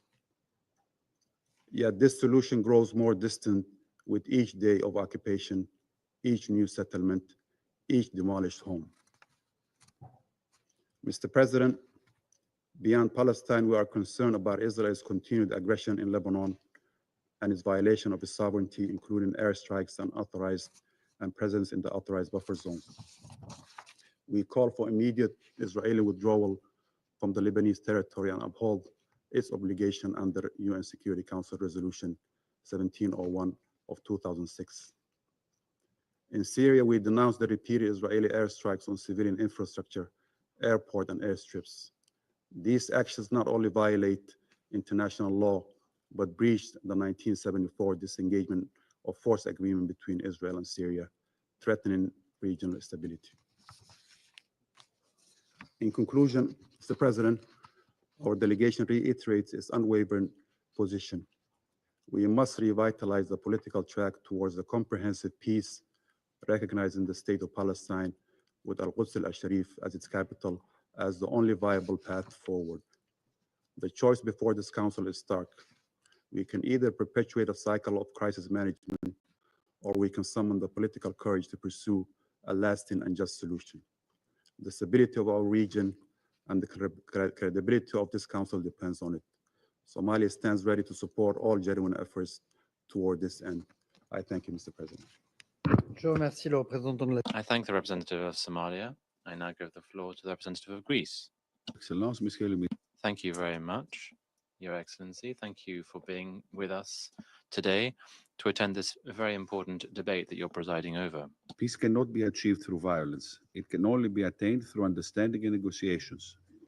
Yet, a political understanding of the Palestinian question remains elusive, as we are only 1 month away from the upcoming June conference and the prospects of a ceasefire deal are still unclear. The June conference presents a unique opportunity to revitalize the political process and pave the way towards the implementation of the two-state solution according to the relevant Security Council resolutions, while recognizing the right of Israel to exist side by side with the Palestinians in peace. We support the efforts by France and the Kingdom of Saudi Arabia and sincerely thank them for their work and their leadership in promoting a sustainable day after for the region. Having said that, we cannot but stress the importance for the fruition of the negotiations with the aim of achieving a permanent sustainable ceasefire while securing the release of all hostages. We commend the mediators, Egypt, Qatar, and the United States for their tireless efforts. Undoubtedly, a peaceful future in the Middle East cannot be established through violence and the forced displacement of people. It is also clear that Hamas cannot have any future in Gaza. The way towards peace should be based on international law while ensuring the leading role of a reformed Palestinian Authority, being the only credible and moderate alternative with the assistance of the international community. The European Union has exercised critical leadership in this regard by announcing a 1.8 billion support package for the Palestinians. We also commend the PA's readiness to continue its ambitious reform agenda. Likewise, the Arab Plan for Gaza, as presented by Egypt, is a constructive proposal. Greece supports this initiative as a good starting point towards planning reconstructions, and we reiterate that Hamas should have no role in the day after, as it continues to be a serious obstacle for sustainable peace. On the humanitarian front, the ongoing hostilities in the Gaza Strip has led to a significant increase of the death toll, leaving behind hundreds of Palestinians dead, thousands wounded, and internally displaced, all in acute need of food, water, medical supplies, and shelter. At the same time, the hostages and their families continue to live in a daily agony and uncertainty. Greece has repeatedly condemned the October 7 terrorist attacks perpetrated by Hamas and the cruel treatment of the hostages who remain in Hamas captivities. All hostages must be treated humanely and immediately and unconditionally released. It is evident that the humanitarian blockade further deprives people of the means for survival. The unhindered continuous flow of aid at scale into all parts of Gaza, combined with the restoration of the water and electricity systems, constitutes a priority. At the same time, humanitarian workers, medical staff, and patients must be protected at all times in accordance with international humanitarian law. Mr. President, the humanitarian security landscape in the rest of the occupied Palestinian territories remains alarming. We are deeply concerned by the closure orders issued by the Israeli authorities against UNRWA schools in East Jerusalem, a decision which threatens the fundamental right of education of hundreds of pupils. UNRWA's role remains pivotal and indispensable. Turning to the West Bank, Greece expresses concern over the increase of settlement activity, the displacements of people from refugee camps, attacks on civilians and civilian infrastructure, demolition and seizure of Palestinian-owned properties, as well as the restricted access of aid groups to refugee camps. The special status quo of Jerusalem and its old city is of particular importance. It must be protected and respected by all and at all times. Its sacred spaces should remain inviolable. All of its communities should enjoy viability. Last but not least, Jordan's special role as custodian of massive and Christian holy sites in Jerusalem must be preserved, as it actively and beneficially contributes to preserving multiculturalism and religious tolerance in the region. Mr. President, in Lebanon, the formation of a new government presents a unique opportunity to restore stability. The new government has demonstrated its readiness to promote essential reforms and finally turn the page for Lebanese to have a new opportunity for peace and prosperity for the benefits of the whole region. This was clearly demonstrated in the recent quadrilateral meeting of the leaders of Greece, France, Cyprus, and Lebanon the past month. Forging strong state institutions, including the Lebanese armed forces, which play a crucial role in the implementation of the ceasefire agreement, is very important. We stand ready to assist the LAF, as the Greek Minister of Defense underscored during his recent visit to Beirut earlier this month.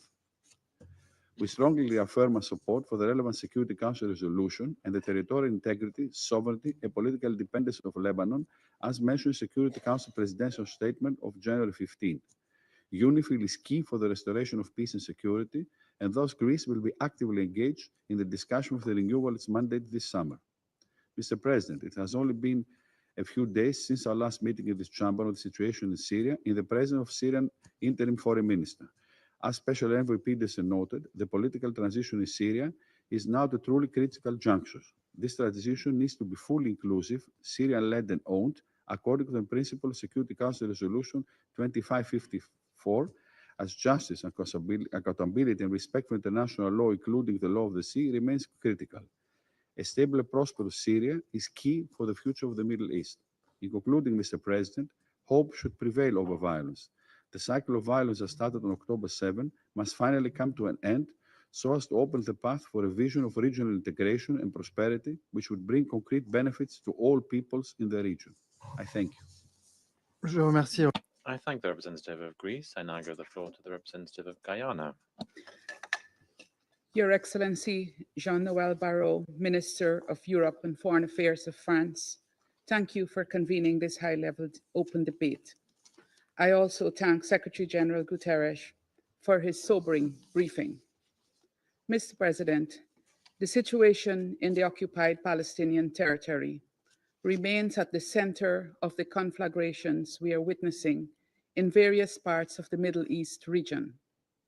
Except we are able to resolve the Israeli-Palestinian conflict, peace in the region would remain elusive. Guyana continues to follow the alarming developments in Gaza and the occupied West Bank, including East Jerusalem. The combination of military operations by air, land, and sea in Gaza and the blockade of aid for more than 50 days continues to engender death, malnutrition, and severe hardships for the population in Gaza. In the West Bank, Israel's ongoing military operations continues to fuel large-scale displacement, destruction of property, and death and insecurity for civilians. Israel must bring its war in Gaza to an end and must cease its military operations in the occupied West Bank, including East Jerusalem. The protection of civilians must be the foremost priority. Mr. President, we have listened with great concern to the Secretary General's account of the situation in Gaza today. Gaza is extremely dangerous for humanitarians carrying out life-saving work and for civilians who are trying to eke out an existence amidst the misery that completely encompasses them. Movement is dangerous for aid workers since deconfliction and coordination mechanisms are non-functional and access restrictions impede their operations. Further, with the aid blockade in effect since 2nd of March, vital supplies are running out. We noted with concern, for example, the announcement by the World Food Programme last Friday that it had run out of food stocks in Gaza. Further, we noted that hot meal kitchens in Gaza may soon run out of food. We are, in effect, watching as more and more Palestinians are condemned to die through starvation, bomb or bullet, or disease. And all of this in violation of unambiguous tenets of international law that prohibit such treatment of civilians. The Council must demand accountability for these egregious assaults on civilians in Gaza. Mr. President, the statistics coming out of the Gaza Strip should compel this Council to urgent action. Since 7th October 2023, more than 51,000 Palestinians have been killed and more than 116,000 injured. 418 workers, aid workers, including 295 UN staff, have been killed in Gaza. 210 Palestinian journalists and media workers have been killed. At least 1.9 million people, or about 90% of the population across Gaza, have been displaced, some of them 10 times or more. Indeed, since 18th of March, at least 20 displacement orders have been issued by the Israeli military, and over 2/3 of the Gaza Strip are considered no-go areas. These statistics paint a horrific picture of the circumstances to which Palestinians have been deliberately subject. And one is compelled to draw the same conclusion as OCHA did, that is, and I quote, deprivation by design, unquote. In the occupied West Bank, displacement is also on the rise. Civilians, including children, continue to be killed. Demolition of Palestinian-owned structures continued unabated, as do attacks by Israeli settlers on Palestinians. Guyana therefore reiterates the following 4 appeals. First, we call for an immediate return to the ceasefire, for the release of all remaining hostages from Gaza, and for urgent, unimpeded humanitarian access into Gaza. We also call for the UN agencies, including UNRWA, operating in the occupied Palestinian territory, to be given full facility to carry out their mandate. We have taken note of ongoing efforts to have the parties agree to return to the implementation of the ceasefire deal and call on Hamas and Israel to cooperate fully in line with Resolution 2735. Second, we call for the protection of civilians to be prioritized in accordance with international humanitarian law. Third, Guyana also calls for the protection of United Nations personnel, aid workers, and journalists operating in Gaza. Too many of these workers have been killed and injured as they attempt to bring relief to Palestinians or draw attention to their plight. Fourth and final, Guyana appeals for a return to negotiations towards the achievement of the two-state solution in keeping with relevant UN resolutions. We look forward to the high-level international conference in June and hope that there will be some concrete outcomes that can take us closer to that goal. I thank you.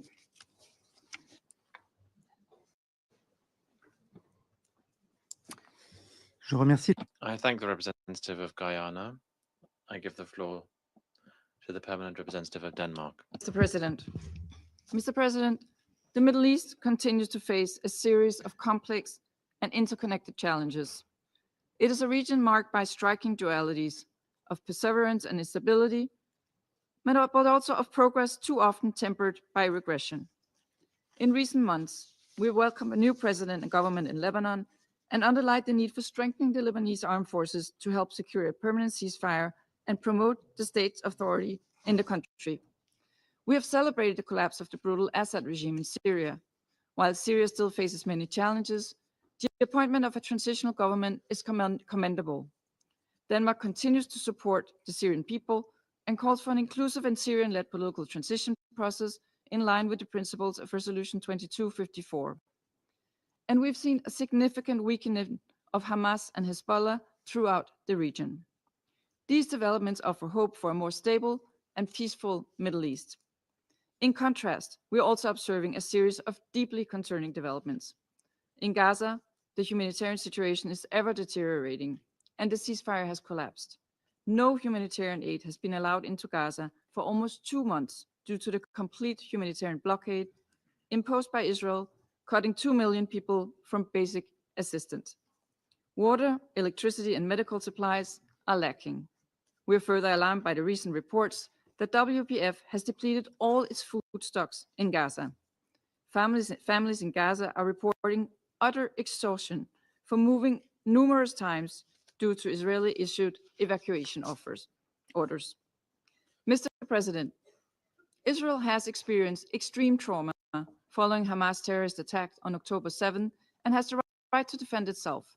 We'll continue to condemn the brutal terrorist attacks and the ruthless hostage taken by Hamas. We'll also continue to remind Israel that it must defend itself within the parameters of international law, including international humanitarian law. We condemn any attacks against humanitarian workers, medical staff, and healthcare facilities. They must be protected in accordance with the parties' obligations under international law. We watch the development in the West Bank with deep concern and urge Israel immediately to halt all settlement expansions on Palestinian land, address the settler violence, and stop the major displacement of civilians.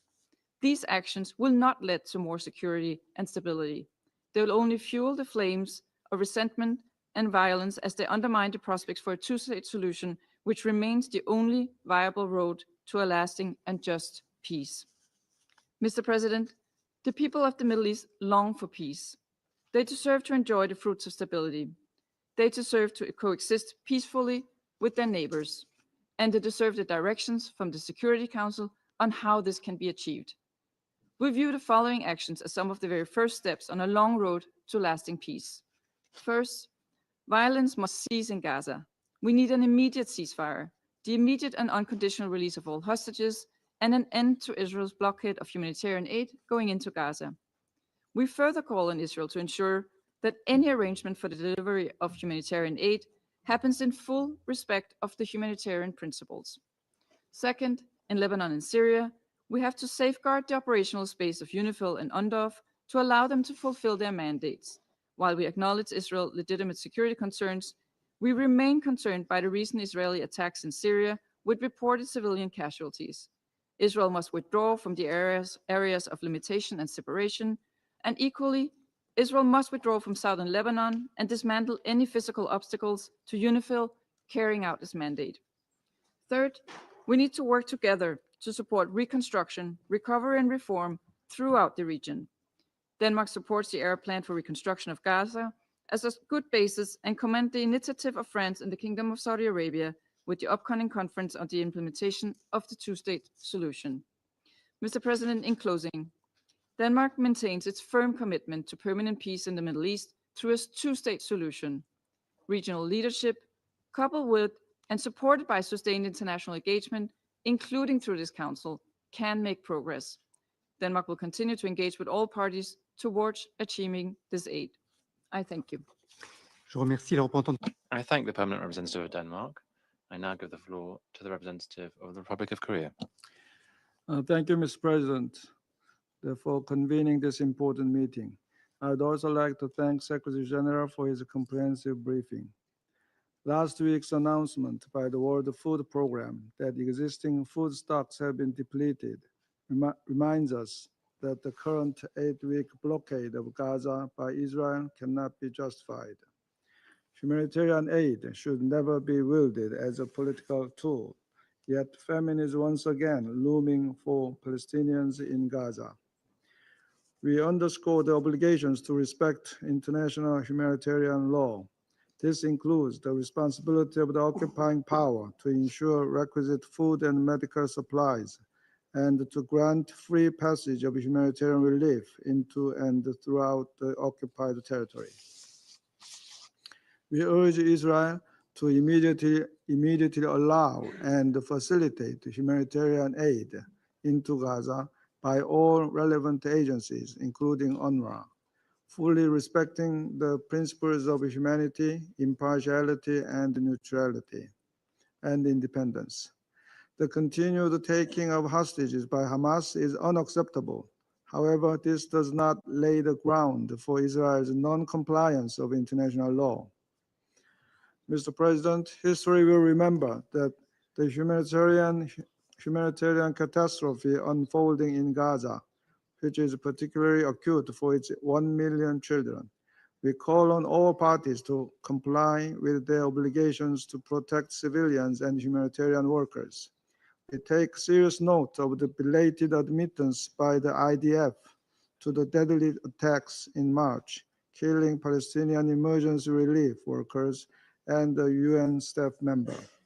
Credible investigations are still needed, and all those responsible must be punished, and concrete measures to prevent recurrence should be established.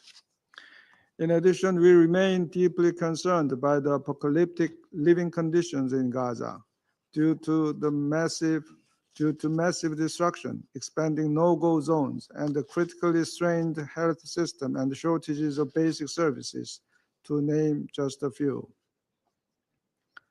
Israel's military strikes on heavy equipment vehicles provided by mediating countries for reconstruction deprives Palestinian civilians of their desperate hope for early recovery.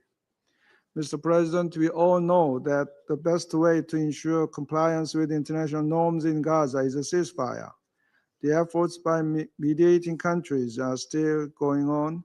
As such, we strongly urge parties to this conflict to reinvigorate sincere engagement to secure a renewed ceasefire. In this regard, we highlight the impassioned remarks by President Abbas of the Palestinian Authority, demanding that Hamas release all Israeli hostages and criticizing their actions as inflicting damage to the Palestinian cause. We hope that his rare comments, by drawing a clear line between the PA and Hamas, will be a starting point for both Israel and Palestine to move in the right direction toward advancing the two-state solution. Mr. President, we also need urgent de-escalation and compliance with international law in the West Bank. Ongoing evacuation orders, demolition of homes, and movement restrictions, combined with the expansion of settlements and settlers' violence, are driving Palestinian families from their land. We are deeply concerned that in 2025 alone, Israeli authorities have advanced plans for over 15,000 settlement housing units. We reiterate that Israeli settlements in the occupied Palestinian territory constitute a flagrant violation under international law, as provided in Resolution 2334. We call on Israel to engage with regional players, including the Palestinian Authority, to enhance coexistence and peace. In this regard, we welcome the holding of the international conference in June, co-chaired by France and Saudi Arabia. Mr. President, since the horrific terrorist attacks by Hamas on October 7, we have witnessed multiple significant developments in the region, notably in Lebanon, Syria, and Yemen. While some of them are driving the region into deeper instability, we also witnessed a historic transition of Syria. Its government's will to cooperate with the international community is a beacon toward a better future for the region. We fully understand the central importance of a just and durable solution to the Palestinian question in the context of peace and stability in the wider region. As such, we hope that the ceasefire in Gaza can be swiftly renewed and the reconstruction process can be followed based on international law and free from demographic or territorial changes. In closing, Mr. President, we reiterate our strong condemnation and rejection of all forms of hatred, including anti-Semitism. Last week, Jews around the world marked Holocaust Remembrance Day. We hope that all peoples can learn from this historic crime and redouble efforts for tolerance, harmony, and respect. I thank you, Mr. President. I thank the representative of the Republic of Korea. I give the floor to the representative of Pakistan. Thank you, Mr. President. I would like to thank the French presidency for convening this timely and critical debate. We are also grateful to the Secretary General for his sobering and candid briefing and his clear and urgent recommendations. We commend and salute the United Nations staff and humanitarian workers who are engaged in Gaza under difficult circumstances. Mr. President, the tragedy unfolding in Gaza is without precedent, both in scale and in humanity. This is not merely a humanitarian crisis. It is the systematic destruction of a people and the erasure of a nation's right to exist. Israel's attack on Al-Ahli Hospital earlier this month, the last major hospital providing critical health care, was a horrific massacre. The deliberate targeting of civilians and essential infrastructure, the use of starvation as a weapon, and the incineration of displaced families in tents. These are not collateral damages of war. They are methods of war. The occupying powers' intent is unmistakable: to leave no space that is safe for Palestinians. These are acts of war crimes and ethnic cleansing. Israel's unilateral breach of the ceasefire agreement brokered by Egypt, Qatar, and the United States was a deliberate choice of return to war over diplomacy. This assault on Gaza is killing civilians at 4 times the rate of previous conflicts. Since hostilities resumed, nearly 2,000 more Palestinians have been killed, adding to the staggering death toll of over 52,000, among them more than 17,000 children. For over 7 weeks, Gaza has been under total siege. Food, water, and medicine have been blocked, plunging over 2 million people into famine. The World Food Programme has warned that supplies are exhausted. The United Nations now states plainly, Gaza is not at risk of famine. It is experiencing one. Even humanitarian convoys are being attacked with impunity. There must be accountability for these crimes and blatant violations of international law, including international humanitarian law. In the West Bank, we witness a parallel crisis: forced displacement, relentless settlement expansion, and daily violence. Over 40,000 Palestinians have been uprooted, the largest such displacement since 1967. Meanwhile, Israel continues its illegal annexation and occupation in blatant defiance of international law. Equally alarming and illegal is Israel's deliberate carving up of Gaza, where Israeli army has turned over 30% of Gaza into a so-called security buffer zone. That is unlawful usurpation of Palestinian land under the barrel of the gun. The scope of impunity, Mr. President, does not stop at Gaza or the West Bank. Israel's pattern of illegal actions extends into Lebanon and Syria, violating ceasefires and Security Council resolutions alike. The pattern is clear. As long as the root cause, the illegal occupation of Palestinian and Arab lands, is ignored and not addressed, peace will remain an illusion. Mr. President, in the face of this gloom and devastation, the world must act. The status quo is untenable.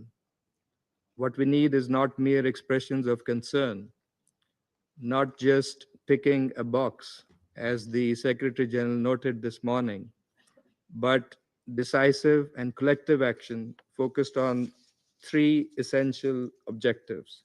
First, an immediate and permanent ceasefire.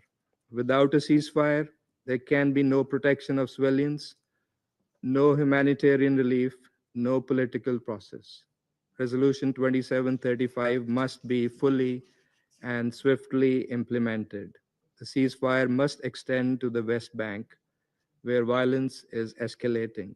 Every day of delay costs innocent lives, and the ceasefire must be permanent, because civilian lives on both sides cannot be negotiated in cycles of violence and destruction. Second, full and unhindered humanitarian access. The blockade of Gaza must be lifted now. Humanitarian access is not a concession to be granted, but a legal obligation. Aid workers, convoys, and medical teams must operate freely and safely. Starvation cannot be normalized as a weapon of war. Aid is not negotiable, as the Secretary General said. Collective punishment must end. The international community must mobilize massive and sustained assistance to prevent total famine and begin the process of recovery and rebuilding shattered lives. The Gaza reconstruction plan must be fully and actively supported, and there must be no forced displacement of Gazans from their land. Third, a clear political horizon grounded in Palestinian statehood. Humanitarian relief addresses the symptom. It's only justice that can cure the disease, which is the occupation. History has shown us that ending the violence without ending the occupation will only invite future cycles of conflict. The Palestinian people deserve a credible and irreversible political path forward towards a sovereign, independent, and contiguous and viable state of Palestine based on the 1967 borders with Al-Quds al-Sharif as its capital. In this context, the upcoming June conference on realization of the two-state solution, co-chaired by France and Saudi Arabia, is a vital opportunity. It must deliver tangible outcomes, a timeline for Palestinian statehood, a freeze and reversal of settlement expansion, concrete measures to protect civilians and holy sites, and full, equal, and rightful membership of Palestine in the United Nations.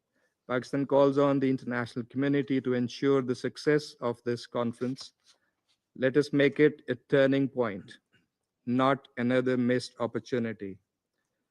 Mr. President, Foreign Minister, Pakistan firmly believes that sustainable peace in the Middle East cannot be built on the normalization of occupation.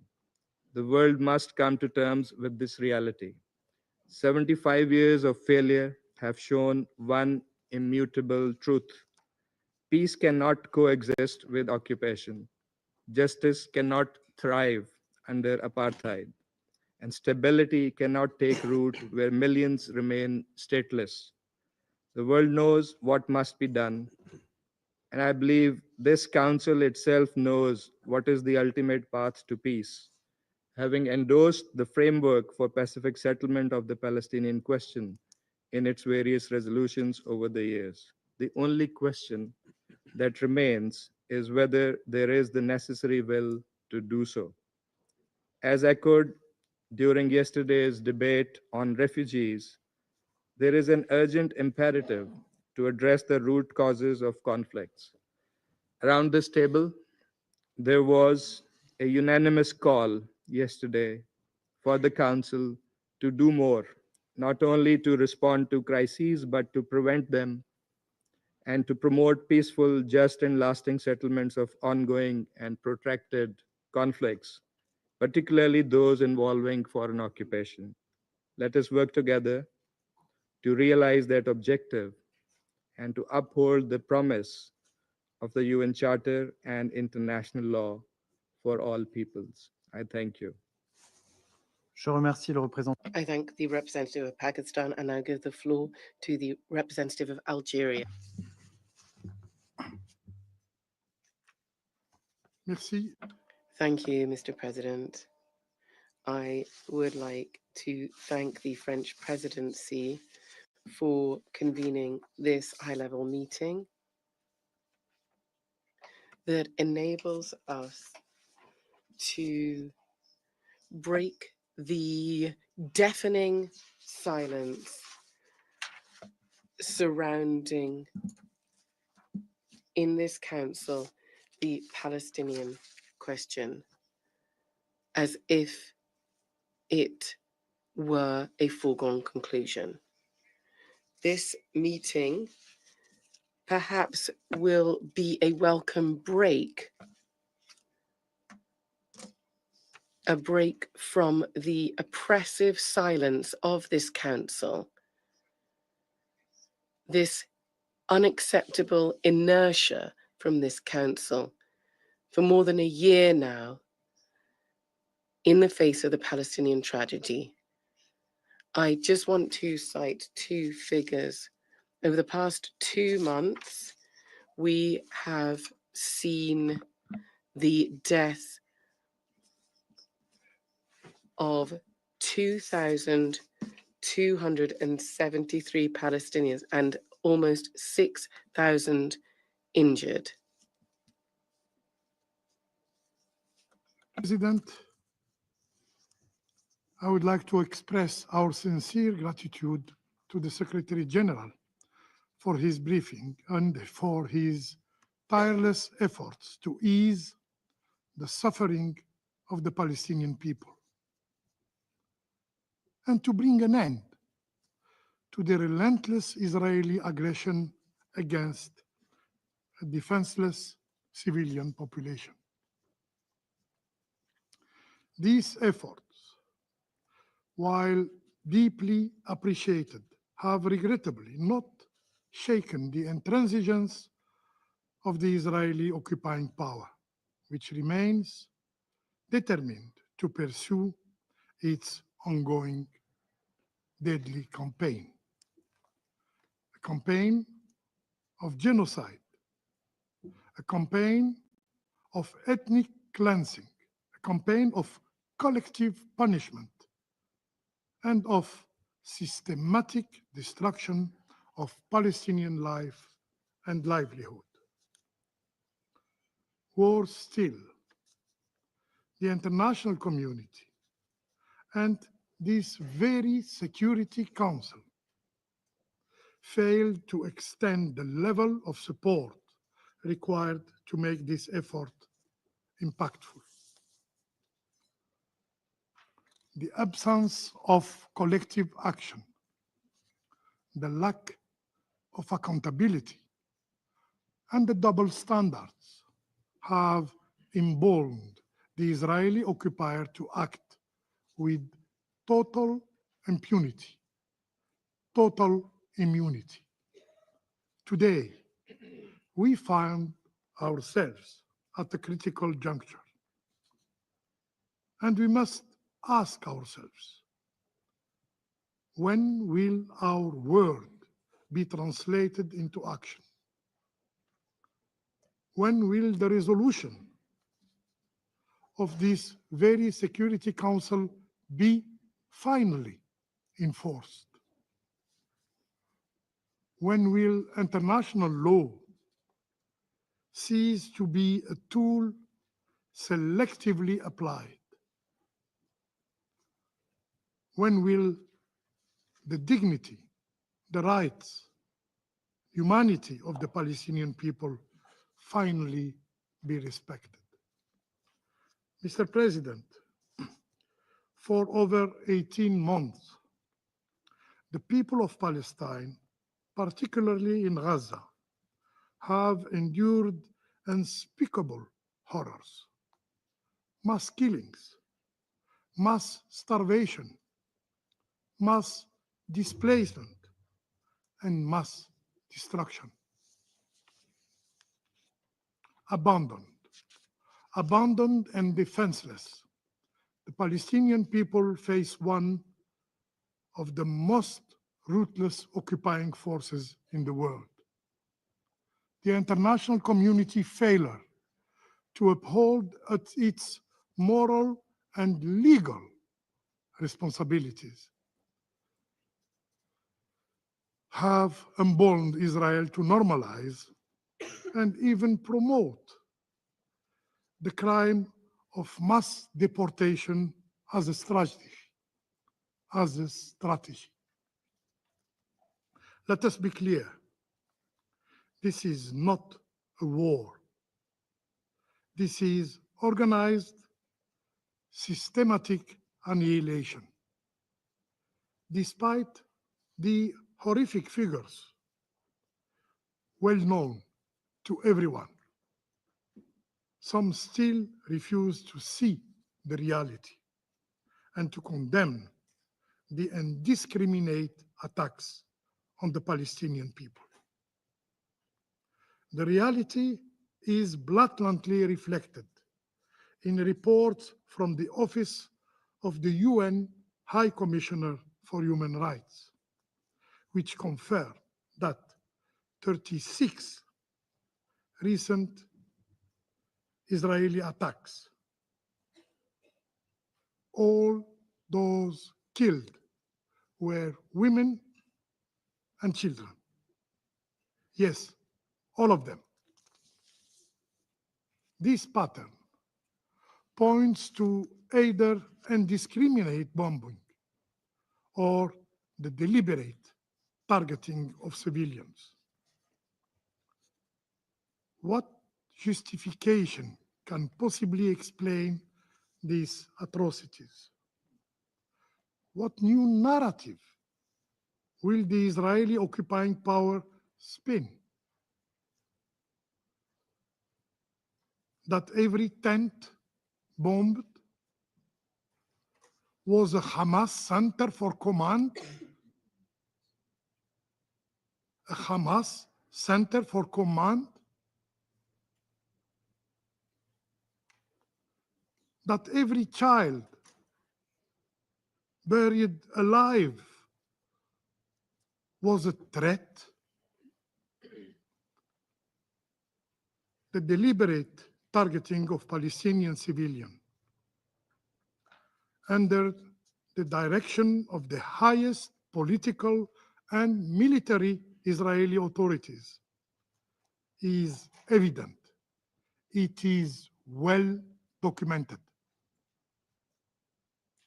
This is not collateral damage. It is a policy. These are war crimes.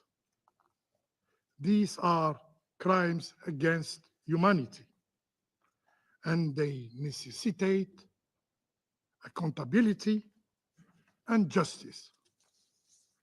Mr. President,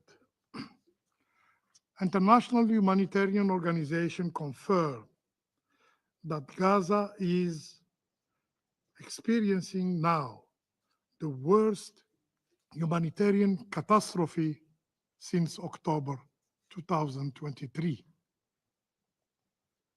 This is one of the worst humanitarian failures of our generation, of the international community. Every single person in Gaza is now relying on humanitarian aid to survive. And that lifeline has been completely cut off since a blockade of all aid supplies was imposed by the Israeli authorities for almost 2 months. The World Food Programme has declared that its food stocks in Gaza are now fully exhausted. But the Israeli Minister of Defense shamelessly declared that, and I quote, blocking humanitarian aid is an intentional tactics, one of the Israel's pressure tools on Hamas. What kind of world are we living in when the use of starvation as weapon of war is publicly promoted, publicly assumed, and they suffer no consequences? Israeli occupying forces are not fighting a war. They are trying to erase people. We, in the Security Council, we should impose an immediate ceasefire before it is too late. Mr. President, situation in West Bank is not less alarming. Settlement expansion continues at a record pace, with entire communities uprooted, armed settler militias protected and empowered by the Israeli authorities roam freely, attacking Palestinian families, burning homes, destroying fields and places of worship. And Palestinians are being forcibly displaced in broad light. Sacred sites, including Al-Aqsa Mosque, are regularly stormed by extremist settlers, accompanied and protected by Israeli police. Entire neighborhoods are now being turned into military zones. Arbitrary arrests, home demolition, and daily raids have become grim routine in the West Bank. In Jenin, in Nablus, in Khalil, and Tulkarem, Palestinian lives are under constant threat. This is a strategy of domination, a strategy of fragmentation, a strategy of humiliation. The Israeli occupation is trying to suffocate the Palestinian presence, to diminish their dignity, to erase their identity, and finally, ultimately, to rewrite history of Palestine. Today, the notion of a Palestinian state feels more like a fading illusion. But, Mr. President, despite of occupation, despite waves of dispossession, and despite the immense suffering they endure, the Palestinian people have never surrendered. They continue to cling to their homeland, to their culture, and to their legitimate aspiration. They have learned from history that exile is not a solution, that justice denied is not justice lost, and that liberation may be delayed, but it is inevitable. With the support of the international community and through steadfast resilience, the Palestinian people will achieve their inalienable right to self-determination.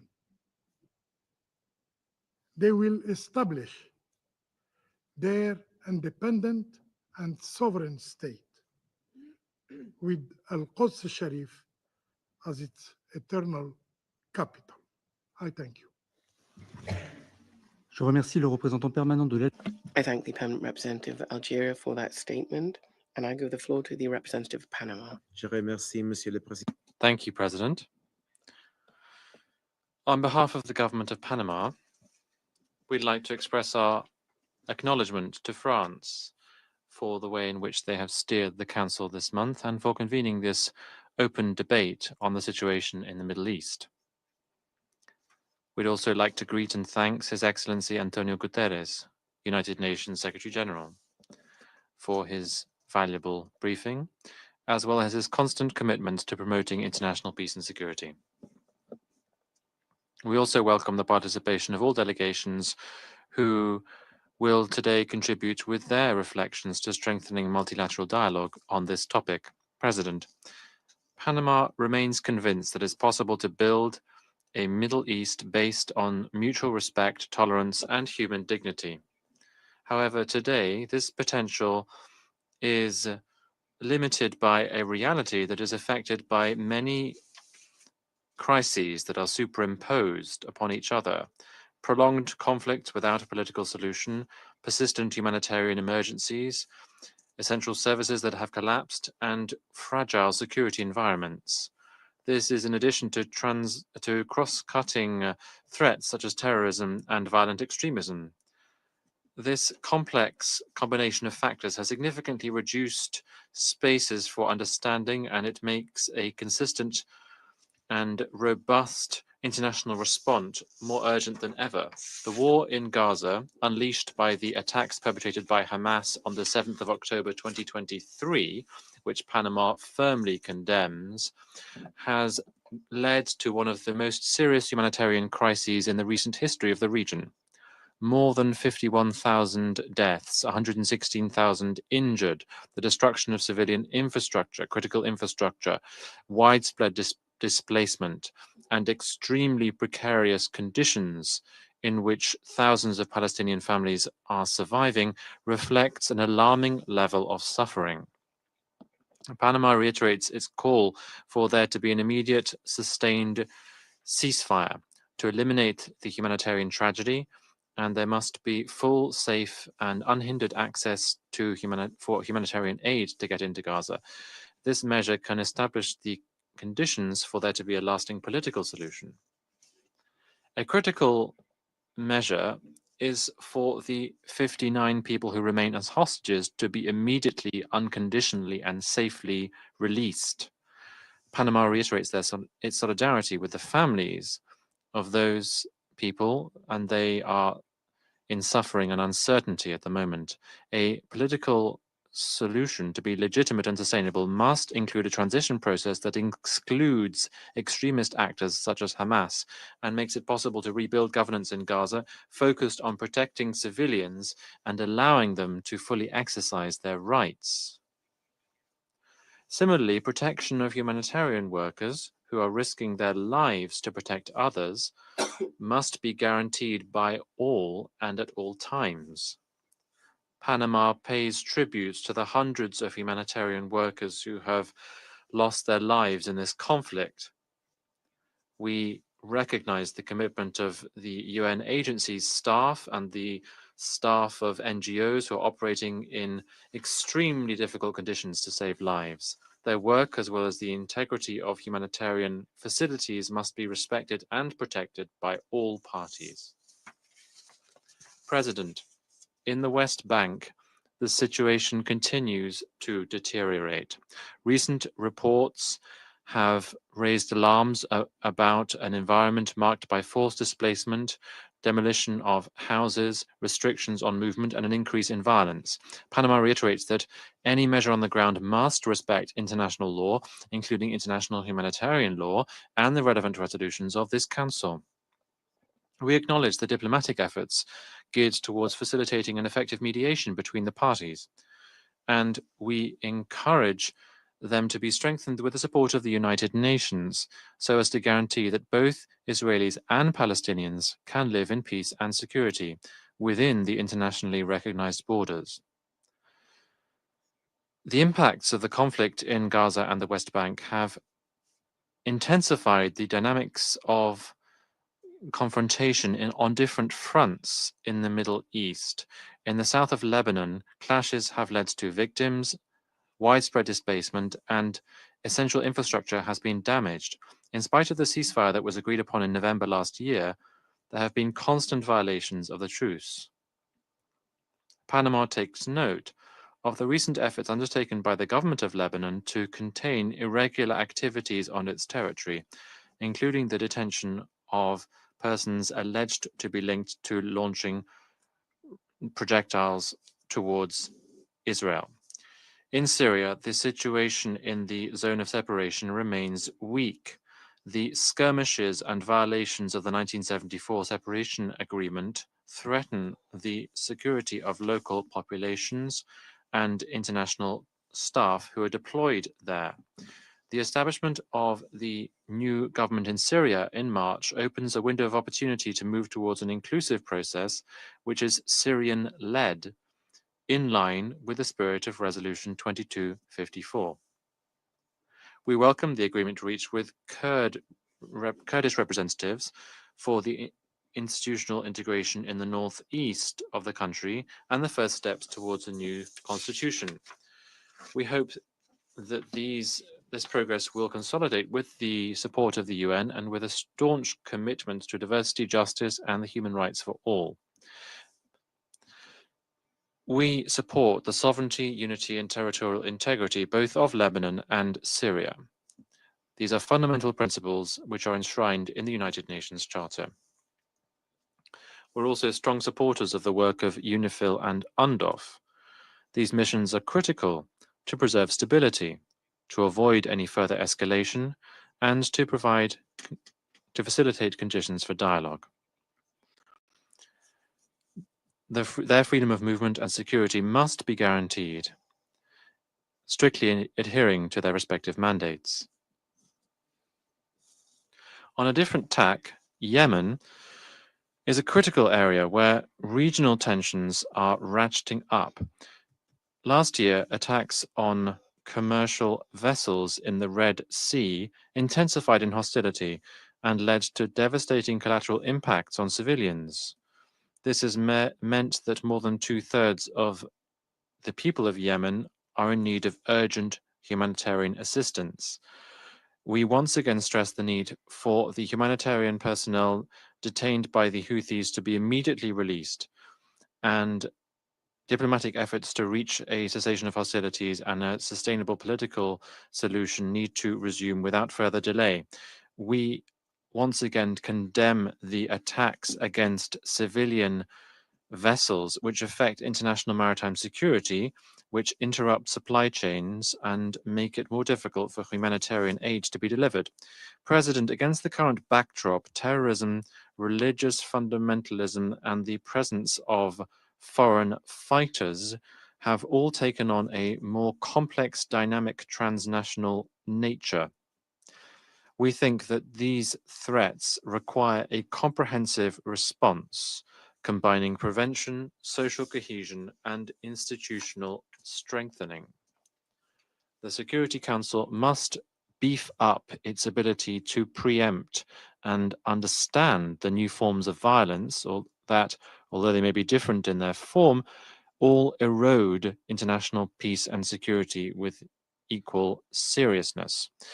We're also concerned by the lack of concrete progress towards the establishment of a zone free of nuclear weapons and other weapons of mass destruction in the Middle East, in line with what was agreed at the 1995 review conference of the NPT. In times of increasing mistrust and structural tensions, the commitments to the multilateral non-proliferation mechanisms must urgently be renewed. We need to see diplomatic negotiations on arms control resumed with the requisite seriousness and political will. This has to be guided by the principles of international law, multilateralism, and the common interest to preserve peace. President, the suffering that entire communities in the Middle East have borne for decades is not just as a result of the cruelty of conflicts, but also the prolonged absence of political will to address its structural causes. Many resolutions have been adopted by this Council, but in many cases there is a lack of constructive political will, which leads to them being translated into concrete measures to be implemented and to respect the agreements and to reach genuine solutions. This inertia leaves dangerous vacuums which allow extremism, hatred, and the prevalence of sexual violence to proliferate, and this disproportionately affects women and girls. Given this reality, we reiterate that multilateralism is the only way to recover trust, to protect civilians, and to move towards sustainable solutions guided by international law and shared responsibility. That is why we think it is critical to promote initiatives that can strengthen the collective ability for prevention and to come up with an appropriate response. We particularly need to strengthen the United Nations and its specialized agencies' abilities to document, prevent, and address humanitarian emergencies under the principles of impartiality, transparency, and respect for the norms of international law. And this includes international humanitarian law. We also need to support national reconciliation led by local actors with international technical support, recognizing the diversity of societies and ensuring the full, effective, safe, and meaningful participation of women as the way to build lasting peace. We also need to bolster cooperation between agencies of the UN system and regional mechanisms such as the League of Arab States to improve humanitarian coordination and to promote inclusive political solutions. President, in conclusion, behind every conflict that we address in this Council, there are lives that have been silenced and they deserve to be recognized. We're talking about mothers who are hoping to see their children again while they have been buried under rubble or trapped in dark tunnels without knowing if they're going to be able to see them again. Children who, if they ever are able to go back to school, will no longer find their playmates again because they were victims of violence, because they spoke a different language, because they professed a different faith, or because they belonged to a different ethnic minority.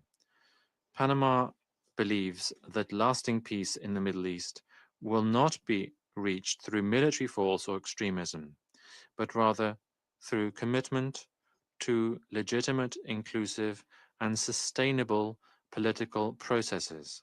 The people of the Middle East deserve more than just truces. They deserve lasting peace, and it is our duty to make this possible. Thank you. The President, I thank the representative of Panama, and I now give the floor to the representative of the Russian Federation. Thank you, Mr. President. We'd like to thank the UN Secretary General for his review of the situation in the region. For a year and a half now, the collective punishment of the entire Palestinian people, both in the Gaza Strip and in the West Bank, has been ongoing.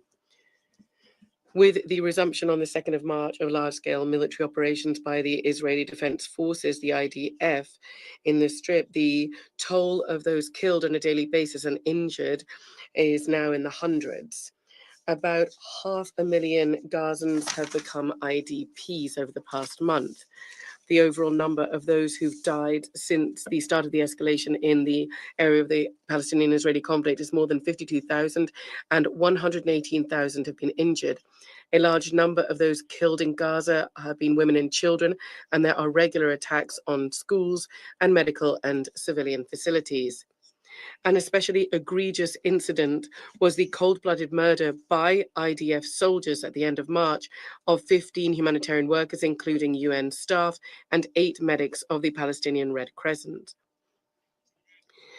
We've seen from the results of the Israeli investigation that it was an operational misunderstanding between the soldiers. However, when attempting to justify the actions of their soldiers, the Israeli leadership initially assured the entire international community that the flashing lights on the ambulances were switched off. This was proven by the video recording from the phone of one of the doctors who were killed not to be true. So what is the cost of the lives of 15 humanitarian workers, the firing of the deputy unit commander, and disciplinary measures for the other officer? It's hardly surprising that with such mild punishment and in essence a lack of due accountability, Gaza has long broken all records in the number of those killed, be these children, humanitarian workers, UN staff, UNRWA workers, and journalists.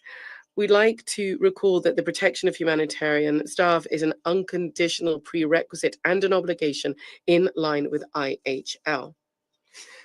Mr. President, the catastrophic situation in the Gaza Strip is worsened by the almost 60-day blockade of the provision of food and medication, which has led to supplies running out. This is despite the fact that 3,000 UNRWA trucks with humanitarian assistance are ready to enter the Strip. Humanitarian organizations are warning about an impending famine, particularly amongst children. We mustn't forget that these actions of Israel are directly impacting the detention conditions of the hostages in the Strip. It is totally unacceptable to use humanitarian assistance as a bargaining chip in negotiations. The situation is artificially exacerbated by Israel's ban on UNRWA's work. This structure plays a key, irreplaceable role in conducting humanitarian operations on the ground and providing comprehensive assistance to Palestinians.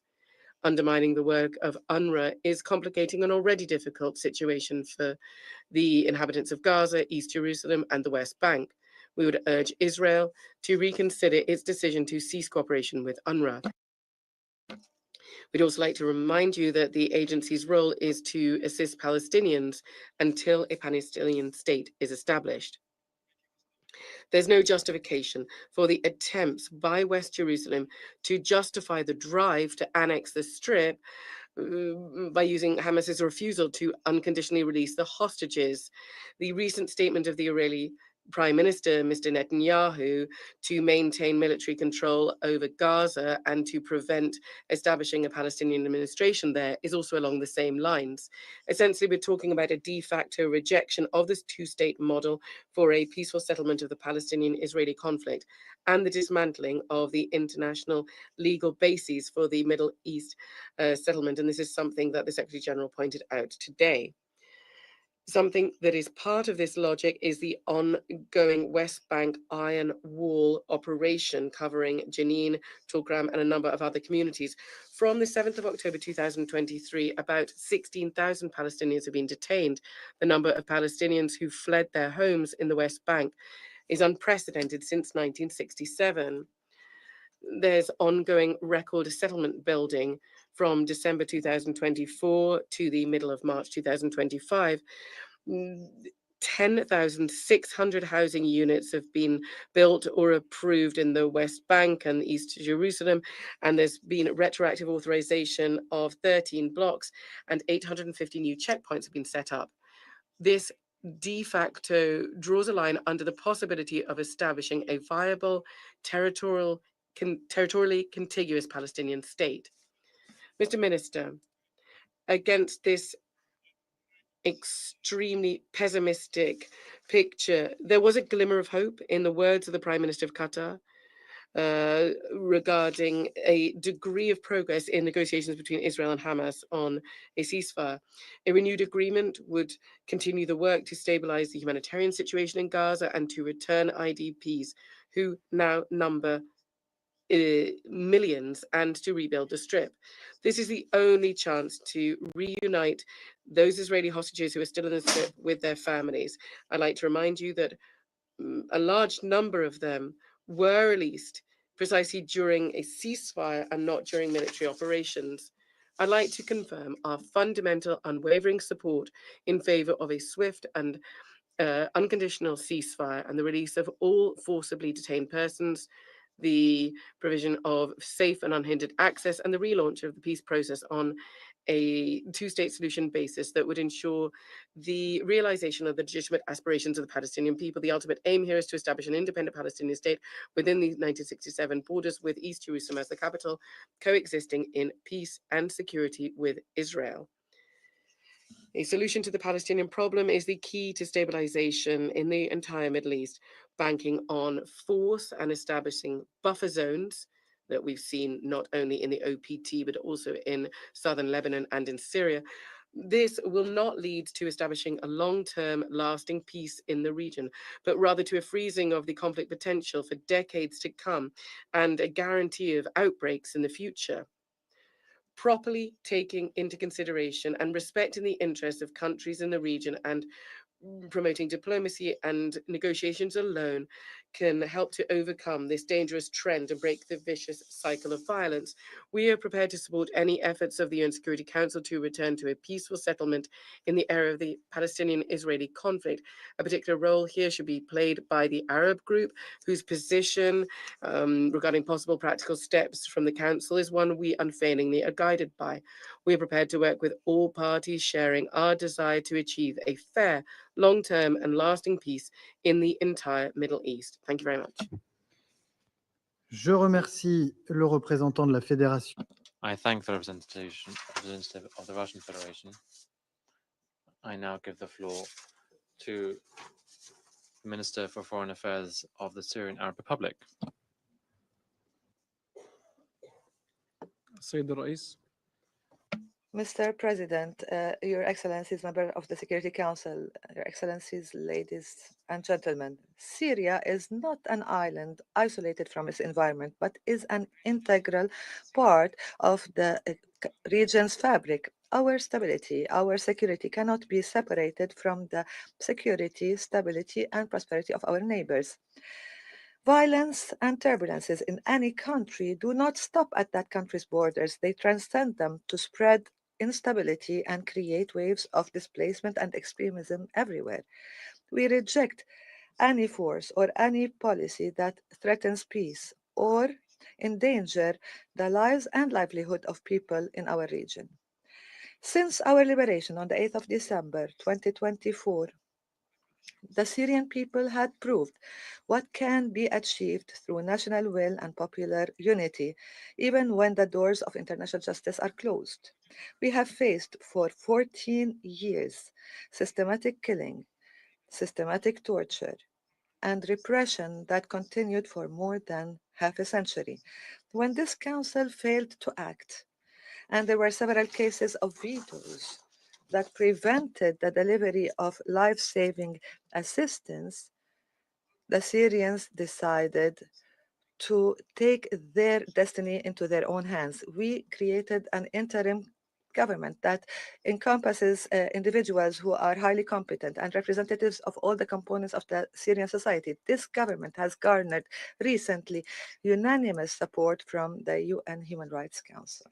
Mr. President, we have succeeded in unifying the former military factions despite the tremendous challenges within the framework of a common constitutional declaration and a genuine reform program. In the first national inclusive dialogue of its kind, more than 1,000 Syrians gathered to discuss the most prominent issues that affect the future of our country. We will soon launch a commission for transitional justice and an independent commission for the fate of the missing, in line also and in addition to our partnership with the OPCW to identify and destroy the remaining arsenal of the previous regime. We are also collaborating with the Triple IM and other organizations concerned with justice to document the crimes and find the best ways to achieve justice and accountability and prevent recurrence of violations.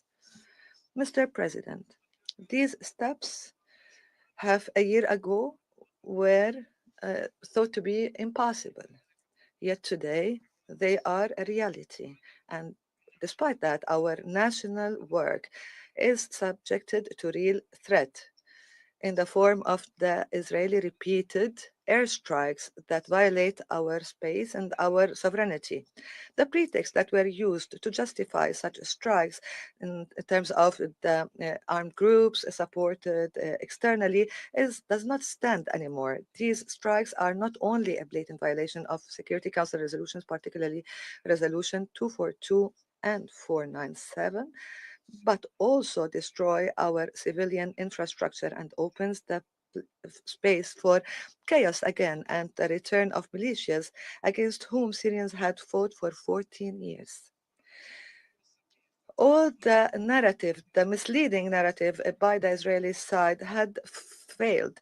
The Syrian people feel concerned and feel threatened by the Israeli side as a result of the ongoing strikes and the indiscriminate bombing and the incursions. This forces people to displacement and to leave their villages that are along the borders in the southern of Syria. Several people were killed, were injured as a result of this aggression. This expansionist approach and over-inflating of the dangers and the non-respect of the sovereignty of the neighbors would lead to instability and violence in the region. Israeli practices against Syria will encourage and will find that the environment that is conducive for those groups affiliated with Iran to destabilize Syria. Not taking decisive decisions to deploy troops in the buffer zone will undermine the international will and will make the people in Syria lose their trust. We met several times with UNDOF, who feel desperate and feel incapable as a result of Israel's blocking of their missions as mandated by this council. Mr. President, Christians and Kurds and Alawites, as well as the Druze and Arabs, agree fully that we will not accept any foreign interference in our country and reject the Israeli practices. They refuse to be used in the media campaigns of Israel that seek to divide Syria and keep it fragile and unstable. Even Syrian Jews, who we've met repeatedly, reject such plans and such policies. Mr. President, if we are able to give convincing and genuine responses to these questions, then we can understand who destabilizes the situation in Syria and who builds peace, who removed the Assad regime and the militias affiliated with that regime, and who violates the airspace and strikes the different sites and carries incursions into our lands, who recognizes the diversity of the Syrian society, and those who use them in their rhetoric to enhance and to increase sectarianism, who enable the work of UNDOF and who obstructs it, who facilitates the work of OPCW in inspecting the sites of possible sites of chemical weapons, and who are bombing these sites. We remind this council that the Golan is, after 50 years of its illegal annexation, continues to be under occupation in a blatant violation of the principles of the UN Charter. We call again for the full implementation of Resolution 497 and enable UNDOF to restore the lines of the pre-4th of June 1967 lines. Ladies and gentlemen, we stand with the Palestinian people in Gaza who are still suffering from the brutal war, where continuous airstrikes and a blockade that is stifling, and deliberate starvation and targeting of paramedics and journalists, a demolition of homes, and repeated violation of fragile truces. These violations do not cause a humanitarian catastrophe or tragedy alone, but also feed into a cycle of instability in the region as a whole.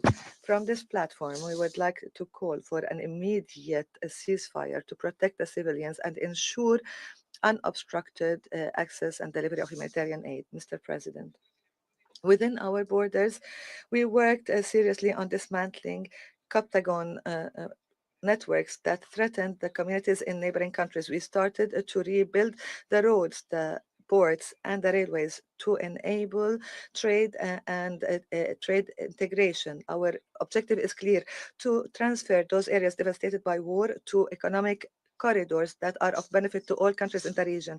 The return of refugees is also crucial in our recovery efforts. Syria, before anything, will be built by its citizens, but the Syrians will not return to the debris or to an environment that is stifled by sanctions. The restrictions imposed on Syria that were imposed as a response to the violence of the previous regime are now punishing the victims of that regime and prevent them from accessing materials, financing, and necessary services for reconstruction. Therefore, we call upon this Council and the international community as a whole to lift these sanctions and enable Syrians abroad to return in a dignified and voluntary and safe manner. Mr. President, genuine peace cannot be built behind walls and cannot be protected within closed borders. Our security is not separate from the security of our neighbors, and no country can guarantee the safety of its people while threatening the sovereignty of other people. This Council has a historic responsibility and a real opportunity to support the recovery of Syria and the stability of the region as a whole. We call that you support mechanisms that achieve and realize justice for all victims, and we call upon you to develop a clear, coordinated joint vision for reconstruction and opening trade corridors and guarantee a safe and dignified return for the refugees. Let's replace vetoes with wisdom, strikes with dialogue and meetings, sanctions with support and joint solidarity. Only then every citizen in Damascus, Ramallah, Quneitra, and Gaza would live in peace, in dignity, and hope. Thank you, Mr. President. Son Excellence, Monsieur Al-Shibet. Thank you very much for your statement. I now give the floor to His Excellency Mr. Nuno Sampaio, Deputy Minister for Foreign Affairs and Cooperation of Portugal. Mr. President, Excellencies, let me start by strongly welcoming France's decision to elevate this open debate to ministerial level. The situation in Gaza continues to deserve our full attention and our best endeavors to put an end to the war, to stop civilian casualties, and to see the unconditional release of all hostages, and to resume full and independent humanitarian access and deliverance. On Lebanon, we must continue our support to the new government in its aim to strengthening state institutions. In this vein, it is critical to fully implement the terms of the 27 November 2024 ceasefire agreement and Security Council Resolution 1701. Regarding Syria, we stress the importance of a peaceful and inclusive political transition, protecting all Syrians, regardless of ethnicity or religious background, in line with the principles of the Resolution 2254, and free from harmful foreign interference. Challenges are massive, namely on the humanitarian and economic fronts. Therefore, Portugal announced recently another financial contribution to Syria during the 9th Brussels Donors Conference. Both Lebanese and Syrian peoples deserve peace and full respect for their country's territorial integrity, unity, and sovereignty. Mr. President, concerning Gaza, a return to the ceasefire is the most urgent priority, hand in hand with the resumption of the humanitarian aid without impediments. The current situation in Gaza and in the West Bank has a spillover effect for all the Middle East. Ending the war in Gaza is our pressing priority. We underline the terrible humanitarian conditions people are facing in the Gaza Strip, which are worse than ever and increasing desperate. We strongly regret the failure to secure the necessary transition to the second phase of the ceasefire as agreed open between the parties. Portugal calls for the immediate halt on all hostilities and the resumption of negotiations to implement the second phase of the agreed ceasefire.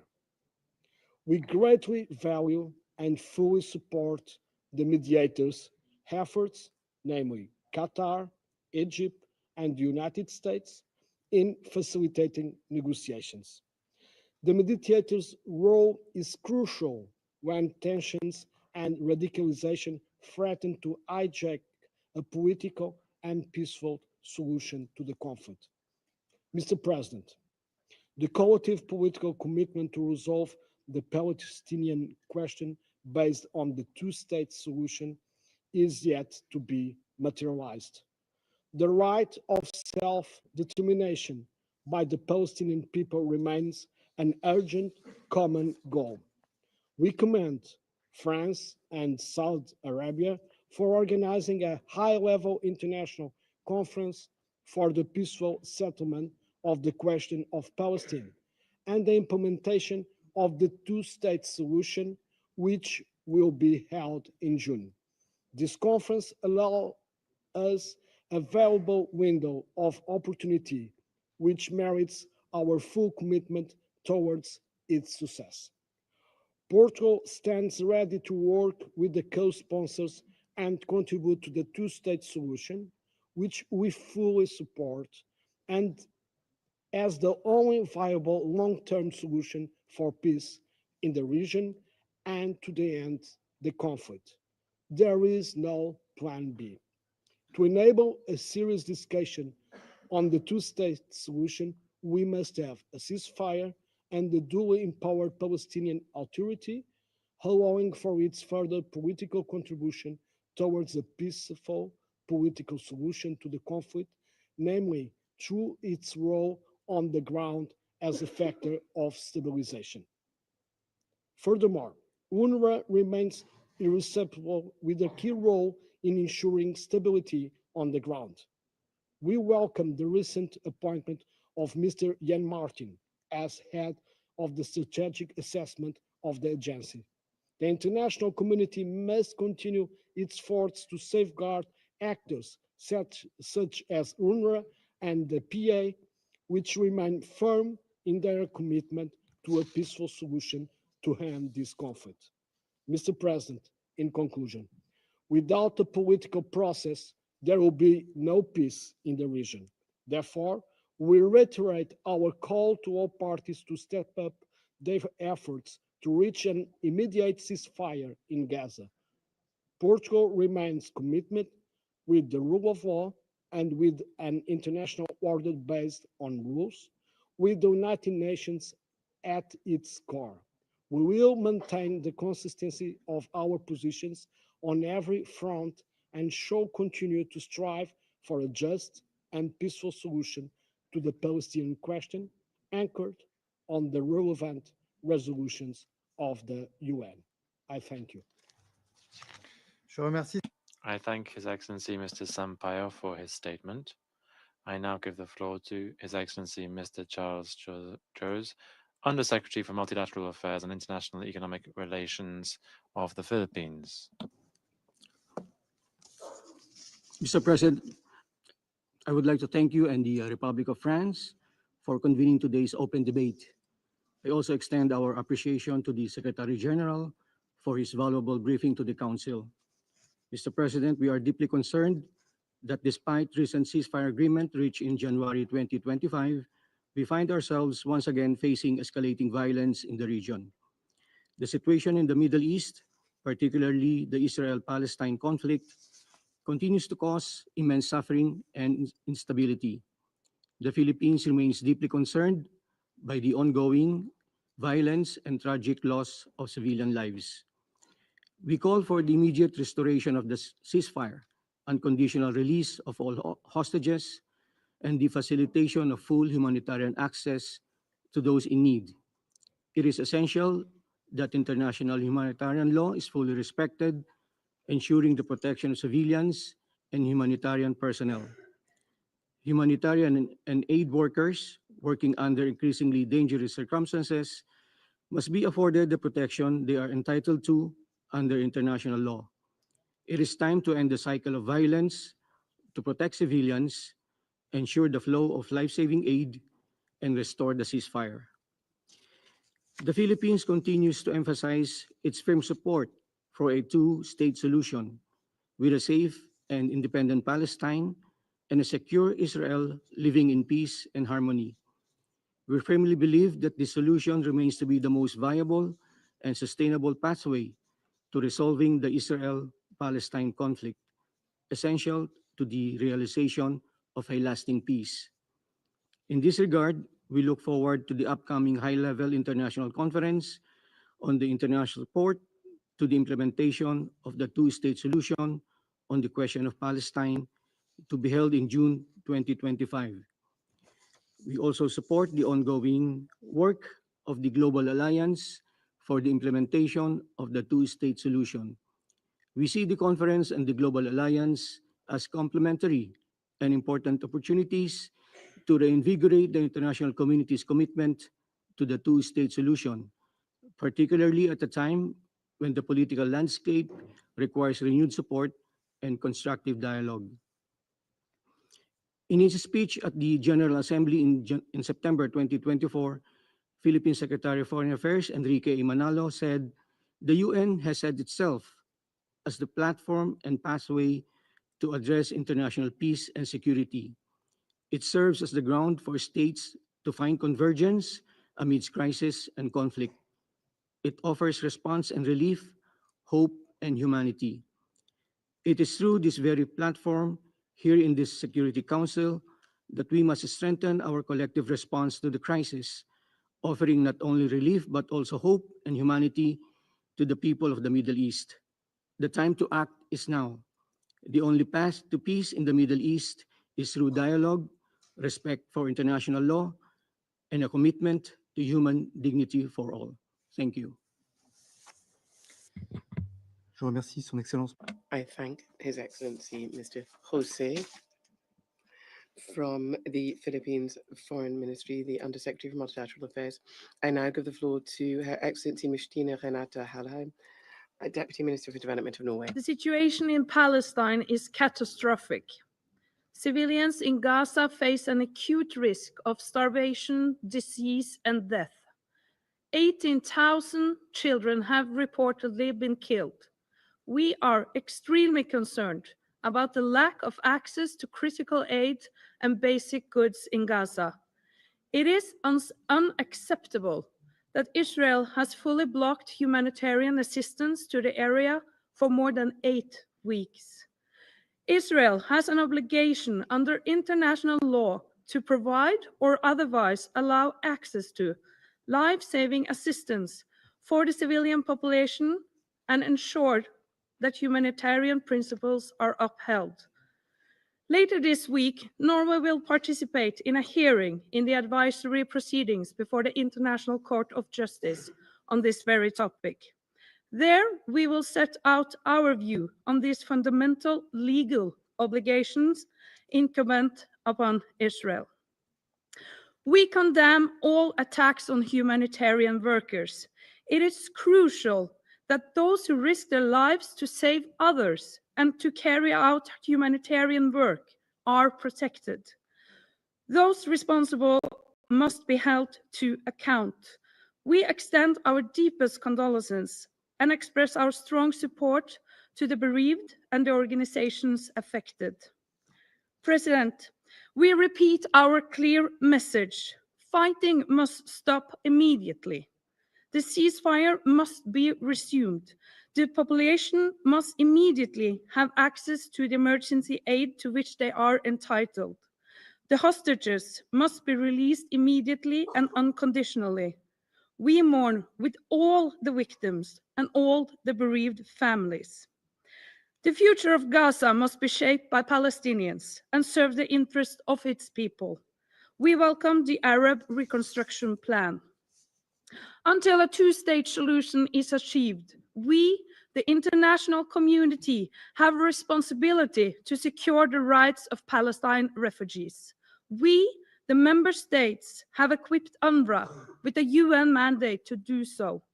The agency is doing its best under extreme circumstances. If UNRWA is prevented from implementing its mandate, it will have serious ramifications also beyond the Middle East. President, we continue to be deeply concerned about increased tensions elsewhere in Palestine. Military operations in refugee camps, forced displacements, and movement restrictions are worsening an already volatile situations in the West Bank. Settler violence continues.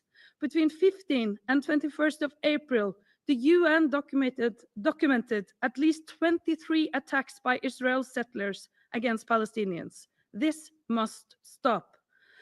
As has been underscored in this council again and again, reaching a sustainable two-state solution is a prerequisite for peace and security for Palestinians and Israelis alike.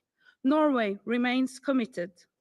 Let us use the upcoming UN conference in June, as well as the work of the Global Alliance for the Implementation of the Two-State Solution and the AHLC to intensify our efforts towards that end.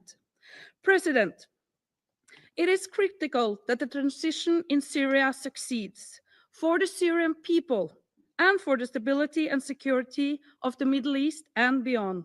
We must now give the transitional authorities the opportunity to ensure an inclusive government for all Syrians. Sanctions must be lifted to allow economic recovery and development. The Syrian population has endured hardship for decades, and the humanitarian needs are still high. Norway will continue to support the country's most vulnerable and insist in finding solutions that will promote self-reliance. Syrians must be allowed to determine their own future. The unity and the territorial integrity of Syria must be respected. For this, the international community should act in concert. I thank you. Je remercie Son Excellence. I thank Her Excellency for her statement. There are still a large number of speakers remaining on my list for this meeting. I intend, with the concurrence of members of the Council, to suspend the meeting until 3 p.m. today. The meeting is suspended, as so decided.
you.